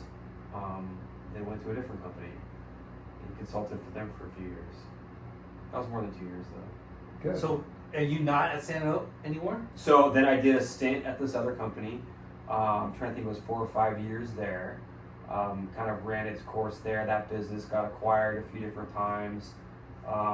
Sort of the model changed, got assumed by a bigger company. So then I ended up having to go and do a bit of work like overseas. I was working on plants like over in the UK and France. I kind of wanted to stay. I ended up getting married at this time and wanted to stay, so I called. When I started the beginning of this, I explained the story that like the chance that somebody gave me, I've brought other people in and taught them the business and launched them into their careers.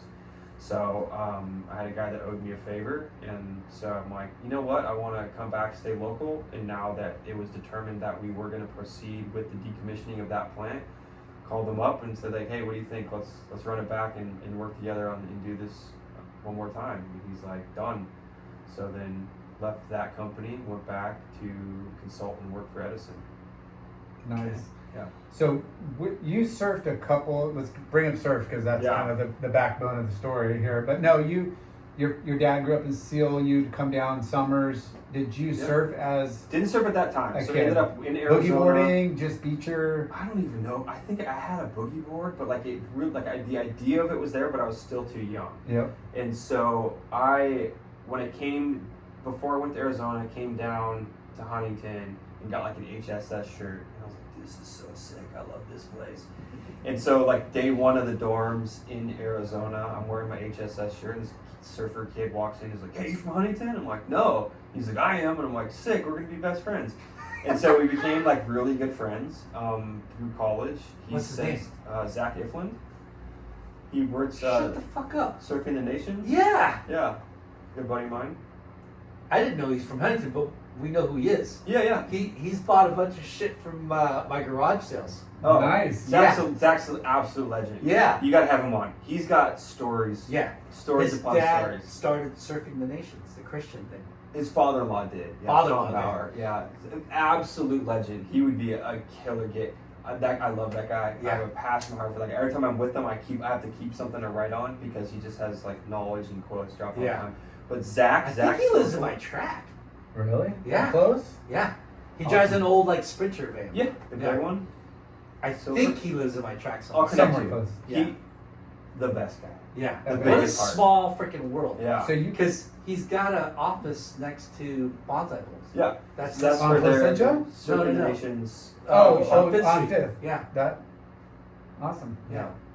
What a trip. Okay, so So it's spring break. you Zach, ran into him. yeah, so he's like, dude, you gotta come out and surf. I'll teach you how to surf. And I'm like, done. So we went and surfed jetties the first time out. And I'm like, caught a wave, probably on some like soft top. I'm like, I'm hooked. Yeah. And then so like anytime we had downtime, like we'd run out from Arizona to California, surf, then we were cruising down to Mexico, surfing down the peninsula down there, kind of hanging out. Yeah. Yeah, so that's when I kind of like got, the first hit of surfing and know that like I was like wanting to do more of it. And so then How opportunity- bizarre that you ran into him. Oh, yeah. And he's a full surfer. Oh, he's legit. Yeah. Yeah, he can surf too. For Yeah. sure. It's good to have like a partner in crime like Yeah. that. Somebody Yeah. that's They knowledgeable. go like Costa Rica and Yeah, so I mean, like I joke, surfing ruined my life. So I've been on a bunch of trips, through Surfing the Nations and the ministry that they do. We spent time surfing through Indonesia. We went surf Morocco, Portugal. Awesome. So Yeah. you've done some I'm missions. definitely the worst surfer you had on your podcast, but I have traveled and I do love to surf as much as a lot of your other guests. But Yeah. I'm not good. I'd say you might, I'll kick you in the Yeah. band, bro. Yeah. No, but that's really cool. Yeah. It's such a small world Yeah. that, of all the people that you would meet at college, you meet this one guy that, his father starts surfing. Oh the yeah. nations. I mean, I don't know. And then you get to go on. I'm a big Jesus guy, a big Bible guy, and I Yeah. think God's fingerprints are all over my life. Yeah. And that was just a complete I mean, the fact that you're wearing an HSS tee in college, you're not even a surfer, but you Yeah. you're going to surf at one point. Yeah, yeah. And then you meet him, and that just opens up your surfing world. Yeah. And it ties into your, biblical, travel world. of like, would you have ever surfed those spots around the world without that? Oh, no way. No way. No. No way. Like getting Like the best of both worlds. Like, Right we there. were at Desert Point like 20 years ago before like Instagram, right? Like surfing that, like, you know. In Indonesia. Yeah. I've never been there. Did you wear a full suit and booties? In deserts, Yeah. I definitely wore booties. Yeah. Yeah, because I'm not good. No. I'm not lying about that. Like, Yeah. so I. And you're to goofy, get- so at least your front side? To get across the reef, like, That's a heavy wave. yeah. Just For- Yeah, I had no idea. For anybody. I had no idea. Because it wasn't, like, again, like, Zach just, like, forced me to, like, go, and he's like, hey, let's. So, like, we woke up that morning, and there was just this. I've never seen anything like it. Just the swell that came through, and there was, like, all these Hawaiian guys. They're probably all famous, and you guys know all the names. But they all, like, fly out for this swell, and I'm like, what do we do? So I wake up in the morning, have a cup of coffee, and look out, and I've never seen, like, Sure. waves like that big. Perfection. And I'm like, I gotta get one. Yeah. I gotta get one. And so I'm like, I don't know what's gonna happen. Like this, like, so like look, like, you know, everyone knows about deserts. Like it's like to get out. So I'm out there. You got the you know. Neosporin ready? Yeah. I wasn't. So there definitely was some limes used later that day to kind of clean up some of that rash. But I definitely caught one that day. Probably wasn't good, but I mean, like all these pros out with film, like, you know, film crews. You got the at time. vision. And so that was super fun. I mean, we hit a bunch. We were on a boat trip for a couple weeks after that, cruising through. So you've finding done spots. some serious surf missions. Yeah. So Jay, I don't know if you knew, but Jay used to be an ex-pro surfer. Oh. And you know the momentum generation? Oh He's- yeah. He's part of that Yeah. momentum generation. I did a lot of traveling. Yeah. Sweet. He was in like most of this moment. You're making me blush, bro. No, I'm just kidding. But anyways, yeah. But no, that's- it's going to those places, Morocco even, you said? Like, yeah. I haven't even been to Morocco because that's back in the freaking insane. 90s and like Yeah. early 2000s, it was a little sketchy, and now it's full surf destination with Yeah, guys. yeah. It was not. It was still sketchy when we were there. It was No, definitely. I know, but Yeah. surfing's big there, Yeah. big, and it's all right. I didn't even know where it was when Zach originally pitched me for it. I mixed up Morocco and Madagascar, so I thought we were going like to the other side of Africa. Madagascar's good, a little more sharky. Yeah. Probably wouldn't survive. Yeah. So. Okay, so back to California. Yeah. You're working at Sano. Surfing And- before, after, lunch Man, breaks. I'm probably gonna regret this in my old age, but like, no, not really. I work like kind of crazy hours. That's the thing about the industry. So I mean, like my first meeting starts at like 6 a.m. And so unless it's the summertime, I'll still try to sneak it in. But yeah, I haven't taken advantage of surfing down there as much. I'll still hit like T Street. Are you or there every Bo's. day? Or- Not now. 2 days a week I'm down there. Usually I work remote like the other 2 days. Yeah. So I live a bit inland now, but still hit, Newport. That's my kind of the spot. What boards are you riding? What boards am I riding right now? What do I got? I have an almond, the pheasant. Pleasant Pheasant, that's 6'2", that's super fun. That just stays in the back of the truck, and I don't mind like leaving it out. It's definitely got life out of it. I got an album twin fin. I'm trying to remember the model. If it's a Moonshine or Moondog or whatever it is. That's super fun. Had a few boards shaped by the Russell boys. Nice. Love those. Those are in the quiver. Newport. Yeah. If you want to, get out and Yeah. feel like you're part of the crew, That throw a rocket Russell fish on there. is It's not a nice. bad idea. You hear that, people? Man, Yeah. I've just like And they're great boards. I had that board shaped like 5 years ago, and I've just like stayed on it, like left, like I just like every time I'm like I could probably get $100 for this on Craigslist. Like I'm like I can't get rid of it, and I'll pull it out every now and then. I'm like, man, I gotta have them make me another one of these. Like it's just. Well, that name and the label, like Russell? Yeah, Yeah. and how many other shapers Come from there, came yeah. up underneath that label? It's so iconic. So, what inspired you to start this brand, KAIROS? This brand, I mean, I think we're far enough in the story that like I have an appetite for adventure and chasing it. I mean, like surf trips, yeah, I've done all other kinds of stuff. Mountain climbing, backpacking, outdoor spearfishing. Like, at the time before I was married, whenever anyone had an idea for an adventure, like I was the first one that was in, like whatever. Like I had all the gear, so whatever you wanted to do, like let's go check it out. Not really good at any of them, but still enough like to Ready find it to out. get in. Let's go. I've always been passionate about like fitness and nutrition, and so that's kind of always been like the baseline of my life, like working out in some fashion, training for some other crazy thing, whether it be like triathlon, ultra marathon, anything like that. And so See, that's where you and Lyndon come, you know. where we meet there. Yeah, that's what you cross need. streams there. Yeah, Yeah. This guy's all about nutrition and workout. It's P96, Miami diet, you name it. This guy's done I try. And so, as you can tell by now, you understand that like I get nuts about things and obsessed with going as deep as possible. So I mean, like I was always taking the protein, creatine, whatever new thing that GNC had, you know, back in the day. But over time, like realized like how dialing in your diet could really pay off. Yeah. And so spending money on all these supplements, and then I'm like the paleo and CrossFit movement happened. So then I really got into food and like understanding that. And then so I'm like, I wonder if I could just buy, instead of like buying my meat from market, if I could just like call a rancher and buy a cow. And so I called the rancher up and I'm like, hey, is this a thing? And they're like, yeah, everyone in the Midwest does it. Like, You got a lot of freezer so I'm like, space? hey, can you ship it to California? And he's like, yeah, I'll ship it wherever you want. I'm like, all right, cool, give me one. So I bought like a whole cow, and you know, everything from nose to tail was on a truck. And I'm like, oh, I gotta get a freezer. And so I figured out a freezer, and then Are you married now? no, I'm Okay, still this is single. Before, okay. Yeah, this is like still like crazy time, and so I'm like, okay, cool, this is awesome. Now I know that rancher, that cow had a number or a name. Like I understand, like no antibiotics were used, led a good life, grass fed, not abused. It came from, and I'm like, oh, it tastes different. Like this is a different thing. Yeah. This is awesome. And so then I'm like, okay, what can I do next? Like, what's the next level of this? I'm like, well, I can't get a cow, so what about hunting? What if I like figure that out?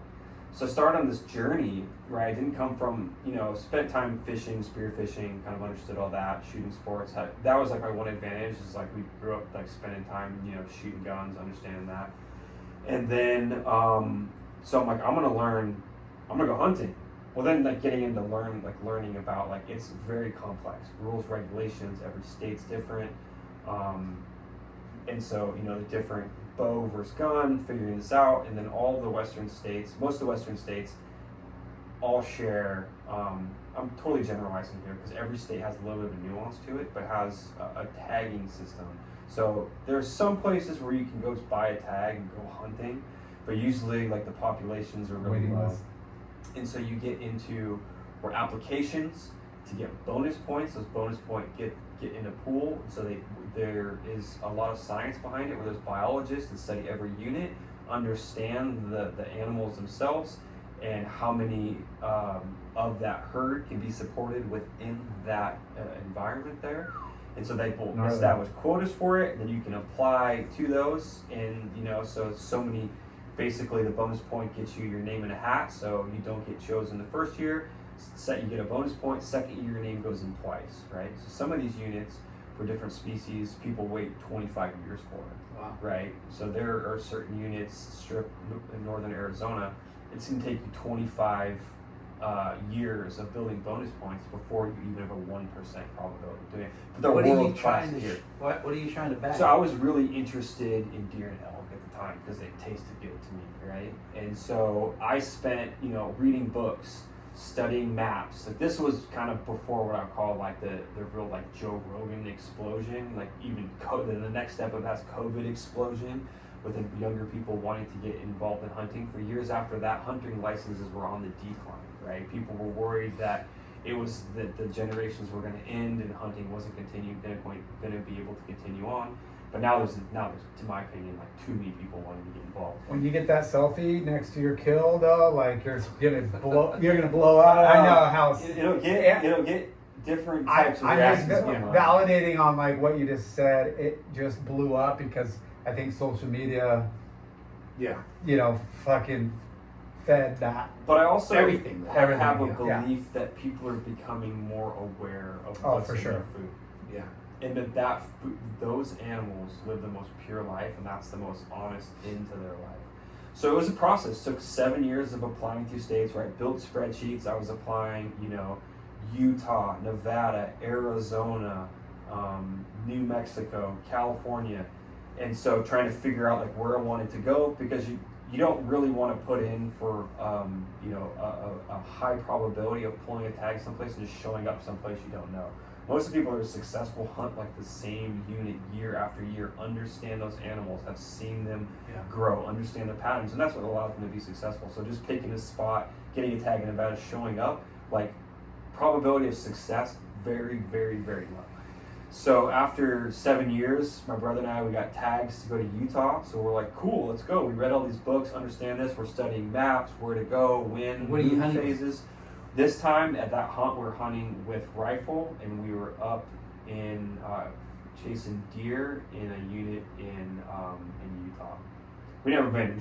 Actually, I was there. I spent some time up there in the summer, kind of getting acquainted with it. But we went up there, backpacked through the mountains with our rifles, went hiking for a week, didn't see anything. We saw like one deer, right? So we're like, oh, this is not good. So the next year we apply in Arizona, get a tag, right? So we're like, awesome, stoked. So we spent all this time out like hunting, didn't see anything. And then so we like hop on our side by side to go see if we could see some elk. We're like, we got tags for elk, let's go see it. We're probably 90 seconds into the hunt, and we're driving, my brother's driving the side by side, I have the rifle, so I'm up. I see the biggest animal I've ever seen in my life, this bull elk, forest horse with swords coming out of its head, just take a look at us, pause, and run across the front of us at like 20 yards. And my brother's like, shoot him! And I was just like, I couldn't believe how big this animal was, how powerful, and how fast it moved. How close you were. I'm like, he's like, what happened? I'm like, I froze. Like, I didn't know what to do. I was not expecting to even see that, or have like, let alone have the opportunity to harvest this animal. So he still makes fun of me to this day for blowing that one. I've blown many more, especially getting into archery hunting. But later that hunt, we were successful, connected on some elk. We're able to break those down, bring that meat home to process it. And I was so stoked. And so I'm like, was like a kind of a personal 7 year, I spent all my time studying, understanding the patterns, how to hunt, understanding the maps, growing over there, and then finally was able to connect on this animal. I'm like, I gotta share this like story with my friends and family. So I had everyone come over. I love to cook, so I thought it would be an easy meal to make for them.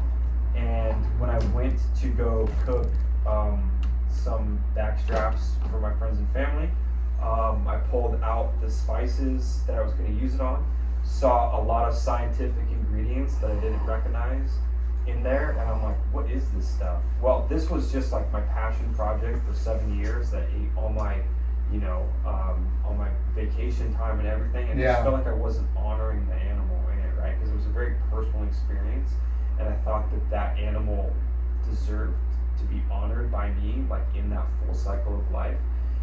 And so I'm like, oh, it set me off on this mission. I'm like, I can do this better, right? So I then spent a bunch of time doing the research, and I'm like, I'm gonna put together flavors for kind of wild game and stuff that I like.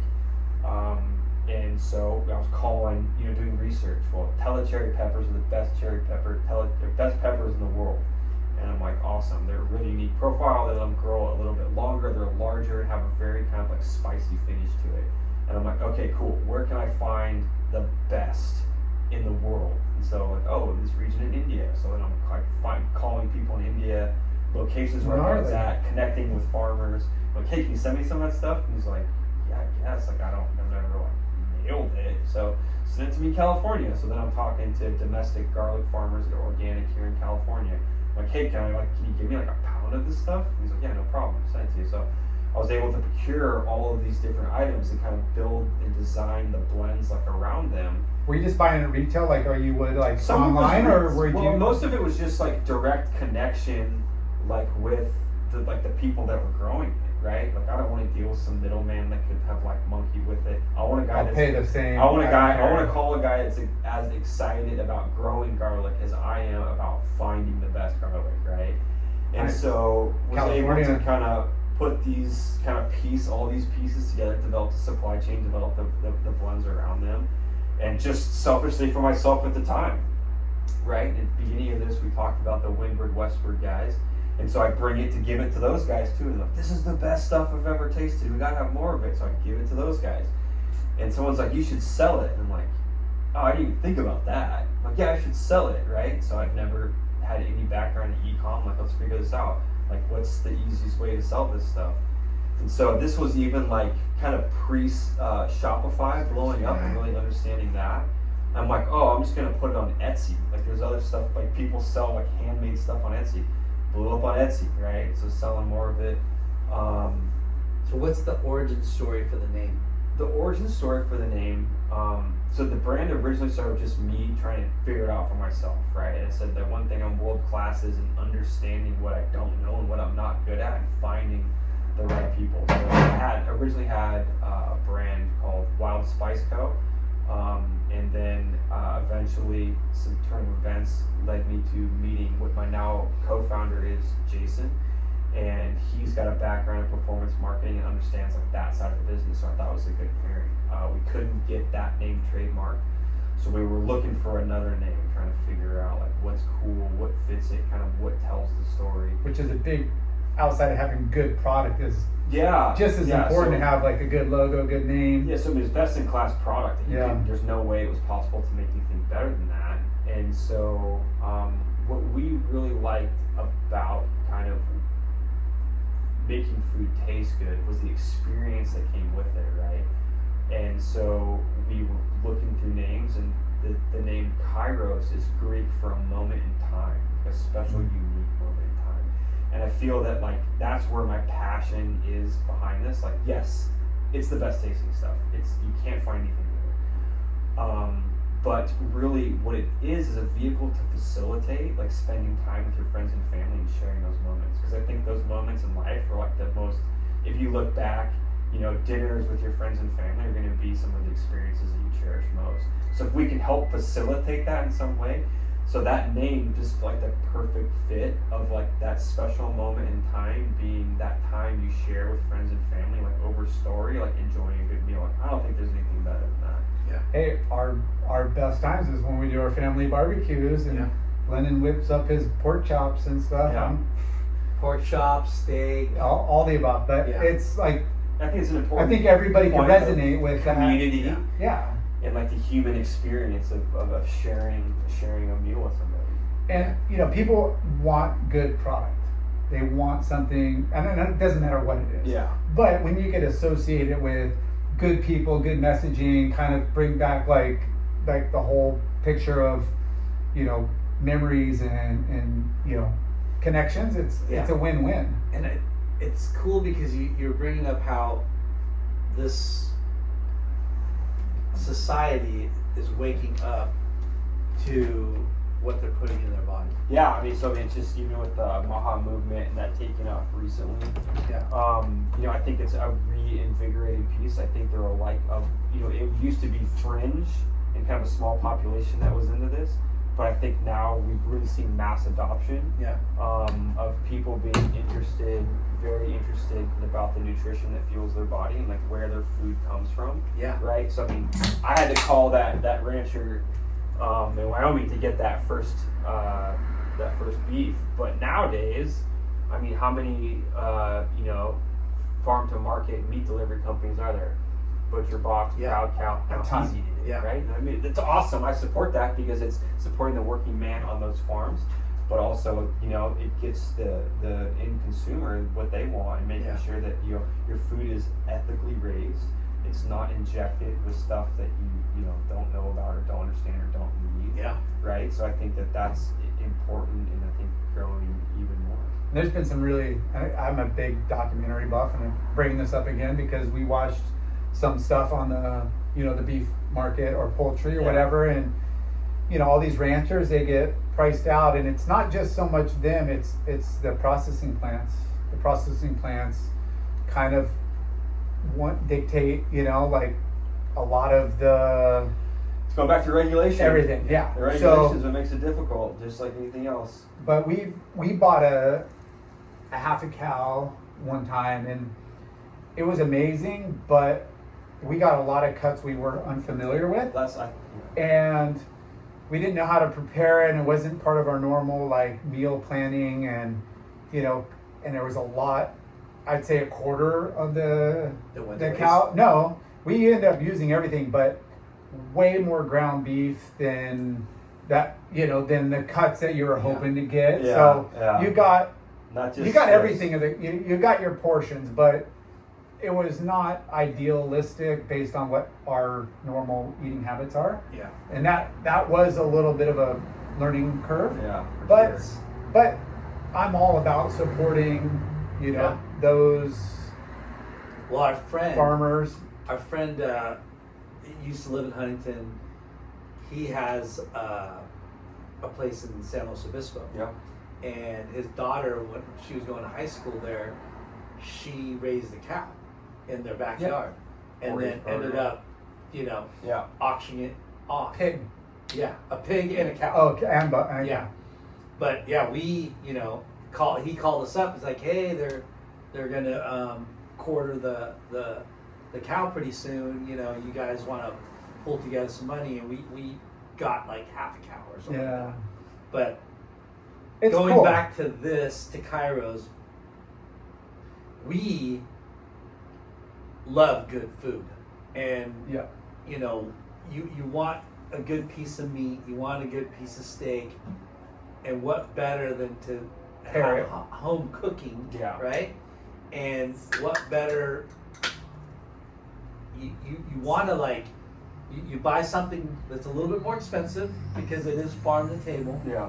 so why blow it and not like add the extra spice? Yeah, that's kind of our theory behind it, right? If you're gonna, I mean, if it's something that you've spent years procuring in the wild through hunting, right? You want to finish the story, you know, if it takes, because that final piece in the Yeah. meal is so important. Or if you're spending, you know, $30 a steak from Whole Foods to get, you know, grass-fed strips, like if you've invested that much, like why would you not want to make that steak taste the best possible that you can make it, right?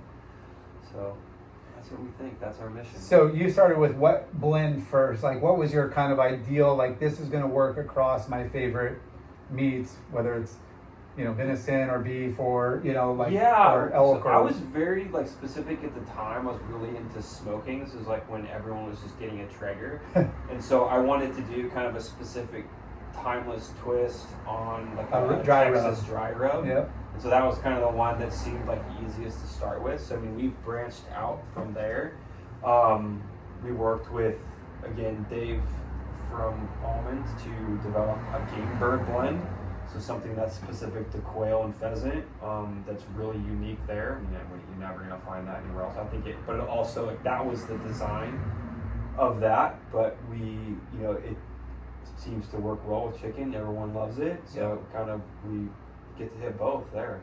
So this is the Texas style rub, Yeah. and it's for all meats. Beef, I think that's like a poultry. good F-150 of seasonings. So I mean, you can use it. You could be putting it in chili. You could be putting on a brisket, on that. And then we've done specific stuff and specific focus for different unique things. I'm into that one. This one's mine. Yeah.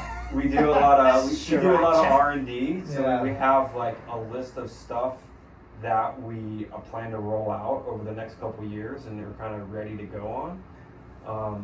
But just kind of figuring out So right now there's just two. no, there's a total of There's- 6. Okay. Yeah, in the spread right now, we've done some other one-off special stuff, but we plan to expand that line out. There's a couple that we're really excited about. One, we're kind of R&D code named the domestic blend, so we've focused on sourcing everything here in the U.S. It's a bit of a challenge just because there's usually exotic stuff that has to be grown, you know, in different environments that just don't fit Climates. different climates. But we're able to kind of put something together and spend a bit of time on that I think's like kind of blows my mind on how good it tastes. And so we're pretty excited about that one. Nice. Have you partnered with? I mean, you know, I watch all these barbecue competitions and all these. You know, I mean, the Food Network and all the. There's like a barbecue competition tour. Yeah. Have you partnered with anybody that like So that was kind of, we were for trying awards or? understanding our positioning within the market, right? within kind of the food space is like doing a spice brand is the equivalent of doing like a t-shirt business in like the surf and skate industry, right? You can do it's very low barrier to entry, right? You can go to any farmer's market. There's some guys selling spices. Right. You can go to any grocery store. There's Kendo's is there, right? And so there's a lot of people that compete within like the barbecue and competition piece, right? We love barbecue. We want to be part of that and touch it within the business, but we don't want to be a barbecue brand. Yeah. There's plenty of other people out there that focus just on that and are really good at it too. And so there's the time and the space for those brands for certain people. We like to fuel our passions. Our passion's adventure and being outside, cooking over open flame with the boys. And so we position ourselves as an outdoor brand, right? Outdoors. I mean, we're design nerds. So I mean, this looks good sitting on your wife's white marble countertop kitchen, but also functions good in the back, of the truck in the backcountry when you're, sitting on top of a mountain, desert lake, fishing for brown trout, and you want to cook a good meal there. And so that's kind of our niche because that's who we are. We're outdoors guys. We surf, skate, ride bikes, do fun stuff, enjoy the seas, the mountains, and so we want to be integrated like with that community because we feel like that's our family, those are our people. No, it makes We're total fans. sense. Yeah, and We're participants. and there's nothing more authentic than like selling or believing or putting out a product that is what you're already doing. Yeah. And if you're an outdoors guy and you're like, hey, we're We camping. gotta start hunting, bro. Eat what we kill. Dude, I talk to my dad all the time. I'm And like, then how come you spice never it up. took us? He's like, well, that was my way to get away from your kids. Like, Yeah. Yeah. But we all have our favorite flavor profile for whether it's fish or steak or pork, whatever. And I'm always blown away on like how much there is in that space. Yeah. It's overwhelming. Like you go down there's a whole aisle at the supermarkets, Yeah. but you don't Spice know. out. But you don't know when it's been packaged. You don't know how You know it's where been it's sourced. manufactured, You don't know. what it You was don't. next There's to. all of that. So So- I'm on a mission to help everyone understand all the stuff that's put in it, right? I encourage you to go to your spice cabinet and pull out what your favorite spice is and read the ingredients. Yeah. There's a lot of fillers and additives, right? Fillers to make it cheaper to produce, Yep. so that it looks bigger on the shelf, and for the emotional connection to see larger. Okay, that is larger, It's a but has a bargain. less price than the one next to it that's smaller. Yeah. Well, then it seems like an emotional decision to them because it's a bargain. Well, actually, it's filled full of stuff to actually inflate that stuff you don't need to be put in your body. Like you don't need extra rice additives in that, right? There are other preservatives to make it sit on the shelf longer, Yeah. right? Well, I don't want that in my body. Yeah. Like, why do we add Preservatives stuff to this are- that I don't need, right? Yeah. And so the back of any of our bottles, you can take a look at. It's all stuff you recognize. It's all stuff that you could attempt to make yourself, right? But we've developed the supply chain and relationships to understand that we have the best. It's the freshest, and we've spent time putting these formulas together to think that it is like the best to put on your meal and share with your family. Yeah. So here's the question: where do you get it? Where do I get what? KAIROS, Where do you bro. buy it? Yeah. You can buy it from the website. That's the easiest. So just craftedbykairos.com. We're expanding. We are putting a lot of time and effort into expanding the wholesale. Learning that side of the business, basically run by the mafia, and you got to pay a bunch of people to get you in front of the right people It is. to do it, and grocery it's mafia. kind of it goes against sort of my basic business principles. Is I don't like paying people to really not add much value to it. I'd rather pass those cost savings on direct to the customer. We have found partners that we're working with here, expanding across the country, and that the first shipment is on its way to Amazon, so you'll be able to get it on Amazon just to make it easier for everybody. I want it in 3 hours. Okay, Amazon. Yeah, right. I need it now. I'm cooking now. Can it be here How many within the times- hour? Send the drone. How many times have you looked for a product though, and you like go and you like, oh, I don't want to use my credit card information. Can I just go add to the cart and one click it on Amazon? It is. And so- We're all guilty. It sucks, but I'm not guilty. yeah. My wife is. I respect you for that. But there are quite a few. We've grown up with a butchery here in Huntington that's been there for fucking over 100 years. Meat Um, Palace? Yeah, Beef Palace. Amazing. They have a really good. That's where I get my rubs and Oh, yeah, stuff yeah. because it's local and it's good. But there are a lot more butcher shops Specialty grocers is kind of our target. and starting to pop up, Yeah. and then maybe they're a small chain or regional chain, but it's not your commercial marketplace.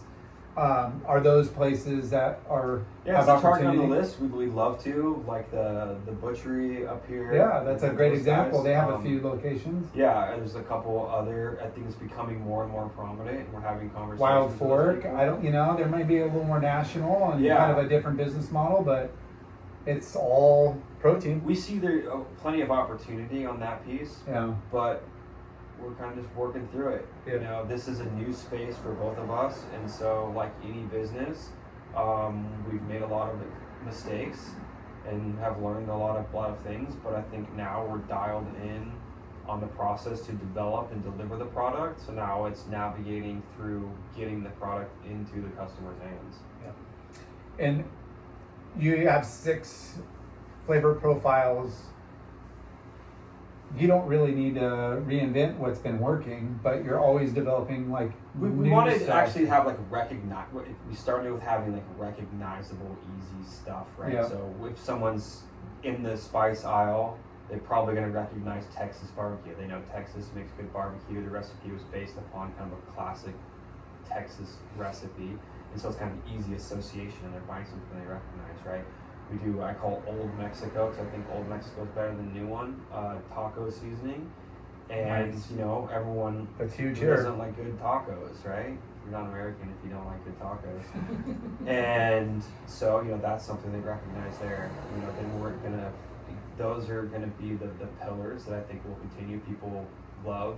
The one thing about the business that's awesome is we have like an amazing reorder rate. We have very loyal customers, right? And so we want to keep those for people to recognize because they've become familiar and kind of staples in their pantry and their kitchen. And so, but we also want to expand out and kind of try new fun stuff along with it, right? Let's try something kind of different, right? The sriracha sea salt, right? I love salt, but I also love sriracha. So let's put the two together and see what. Well, you ends have up. me at Yeah. sriracha Yeah, we're doing some kind of fun, and salt.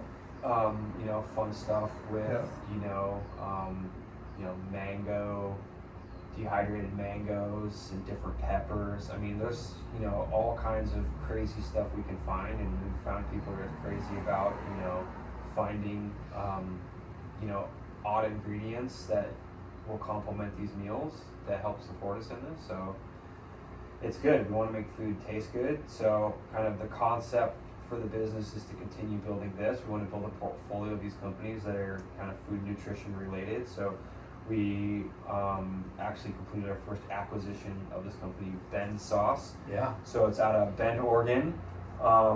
We think it's the best tasting product out there. The ethos fits ours, is where it's a unique process where most sauces are just dehydrated ingredients thrown in a bowl of water that make it into the bottles. We actually put whole food ingredients into a process in which we can extract the ingredients out for the basis of these sauces and build upon them. So we have a Chipotle hot sauce. We got a hot honey that uses the basis of that. We've also developed a barbecue sauce that goes along with it. So those are going to be the 3 staple SKUs out of the gate there. We're going through a bit of a refresh on the rebrand right now, but then transfer all the lessons learned from the spice company over there. They have a really good wholesale network that's already been established, so we're going to leverage that.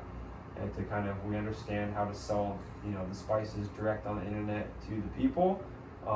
This brand understands how to get into the grocery store, so we're going to use kind of the cross-channel selling there, take the lessons from each and kind of expand this out, because I still hold the belief that people love good food and love sharing story with good food, and Absolutely. that's what we're trying to do. Deliver more of those memories. Is there, I mean, it's a dog-eat-dog world like in any business. Is there companies that look to acquire like the new young, you know, because we've seen it on the alcohol side. Yep. You know, you get this buzz, you get the, you know, momentum, whatever, and some big conglomerate wants to just come in and like, yeah, you're not taking our space. We pay quite a bit of attention to the CPG world, so there's a lot of CPG brands that have attracted a lot of investment attention, VC attention, PD attention, going through that. And so hopefully that we're big enough one day that the right partner wants to come along and work alongside us in this to help grow it and just get into. Because that's a dream, you know, to be able to like grow and support and get a payout to all the sacrifice and the, you know, but it, you know, you don't want the integrity of the product to be changed. And that's where you've seen how that goes. Yeah, too, right? you see, whoa, like make my life easier. You're going to source it and build it and ship it and all this, but then it's like, the product goes downhill. Yeah, so you got got to be shareholders you got to answer to, right? Yeah. And that kind of sucks the fun out of it. And I think a lot of the quality. We've seen a lot of good brands fall over the years and kind of lose their way because they got people in their ear telling them what to do. Well, Yeah. it takes a lot of hard work and patience and discipline to get the level of success and also product that you want, right? Yeah. And it's a matter of like you and your partner. You're like, are we creating something to sell in 5 years? Yeah. You know, or is this maybe a legacy thing? You know, is it? That's every business, right? Like how you, Yeah. like What in do you game. want? What is your end goal? You know, like And it could change, but it you could know, change. but you just want to be able to like stand behind your product and do what's best. But you know, it's awesome to see businesses that have been around for generations, right? Fuck yeah. That's what the American dream is. Heritage creating brands and a heritage legacy brand that gets passed down generation to generation.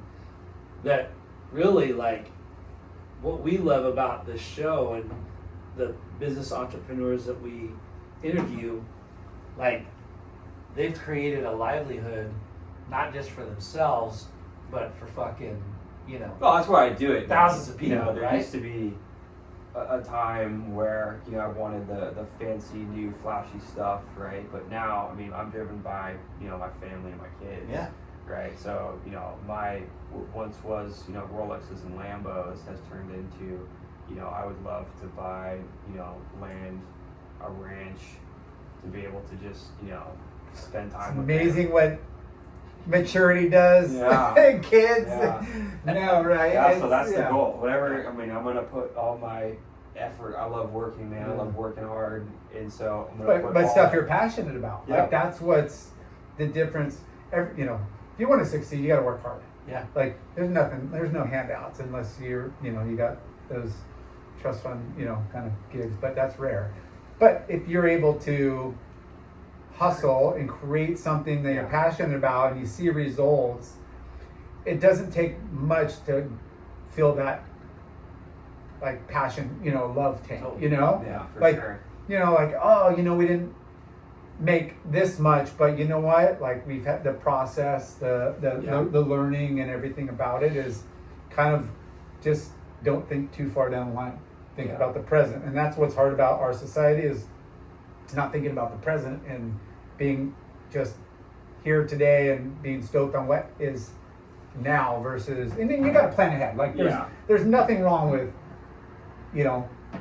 goals and There's nothing- milestones. There's and, nothing easy about building businesses. No, right? no. It's but don't run. 99 punches in the face before you actually have some small win. And it's just every day is just problems, new things we have to solve, stuff going wrong, and just working through it and not giving up, right? I'm passionate enough to, maybe stubborn enough that I won't let this fail, and I'm going to do whatever it takes to figure it out, to make it successful, and that's learning the channels, right?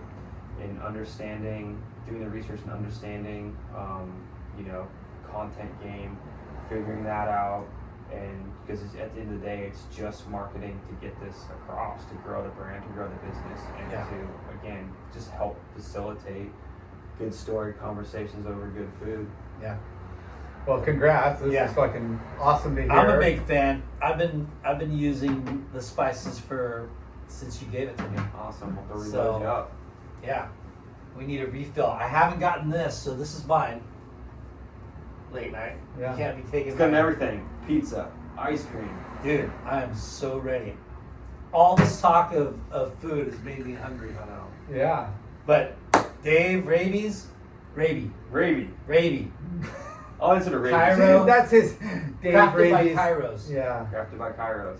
Congrats. Hey, thanks, man. I appreciate Yeah, it. and Yeah, an this amazing has been, career, and it's very interesting Yeah. on like your, career path and something we've never really heard about. Like, Those are very valuable words, man. I really appreciate that. yeah, and you've came from parents that hustled and salesmen, and you've had a colorful upbringing, meaning like school, didn't learn, went to college, didn't really like the desert, but moved to what you've done is considerably like huge sacrifices. Yeah. When it's easy to kind of fall back on the norm and the easy, and you've chosen the harder. It's definitely a story that's unique from the stories we've heard. Huh. Yeah, Right? no, for sure. Yeah. But if anybody could take anything from this conversation, and their guess is, take risk and do your homework and Yeah. learn Don't from be everything. afraid to fail. Don't be afraid to You fail. can is a learn huge so one. much in failure, and take those lessons, pull yourself up, don't make the mistake again, and keep moving forward, one foot in front of the other every day. And go buy some KAIROS. Crafted by KAIROS. Woo! All right, one last One last plug. plug. This is Thank gonna you. go sick with some of Future your. Fins. Thank you, Scotia Industries. Thank you, Ola Mexican Kitchen, Mahe, Yeah. Grant. Thank you, Bonsai Bowl. Ice. Thank you, Foo Wax. Icy, Earth Pack, Thank you, Seaborn. Seaborn, Lar finished off the Capacity, 4-pack. Clearweather brand. I don't even know. Everything. Valsurf, Murph Electric bicycles. There Oh my you gosh, go. You guys, it's We crazy. got a I roster. love that you're associated with all these awesome brands. But these are, Friends. friends, and we love to promote, our friends' Right. companies and products and stuff we want to use every day, Yeah. But Well, congrats, yeah, Thanks, man. Dave. Thank you guys. awesome conversation. Yeah. Thank you so much. Get Oh, KAIROS. Crafted by KAIROS. whew. Peace.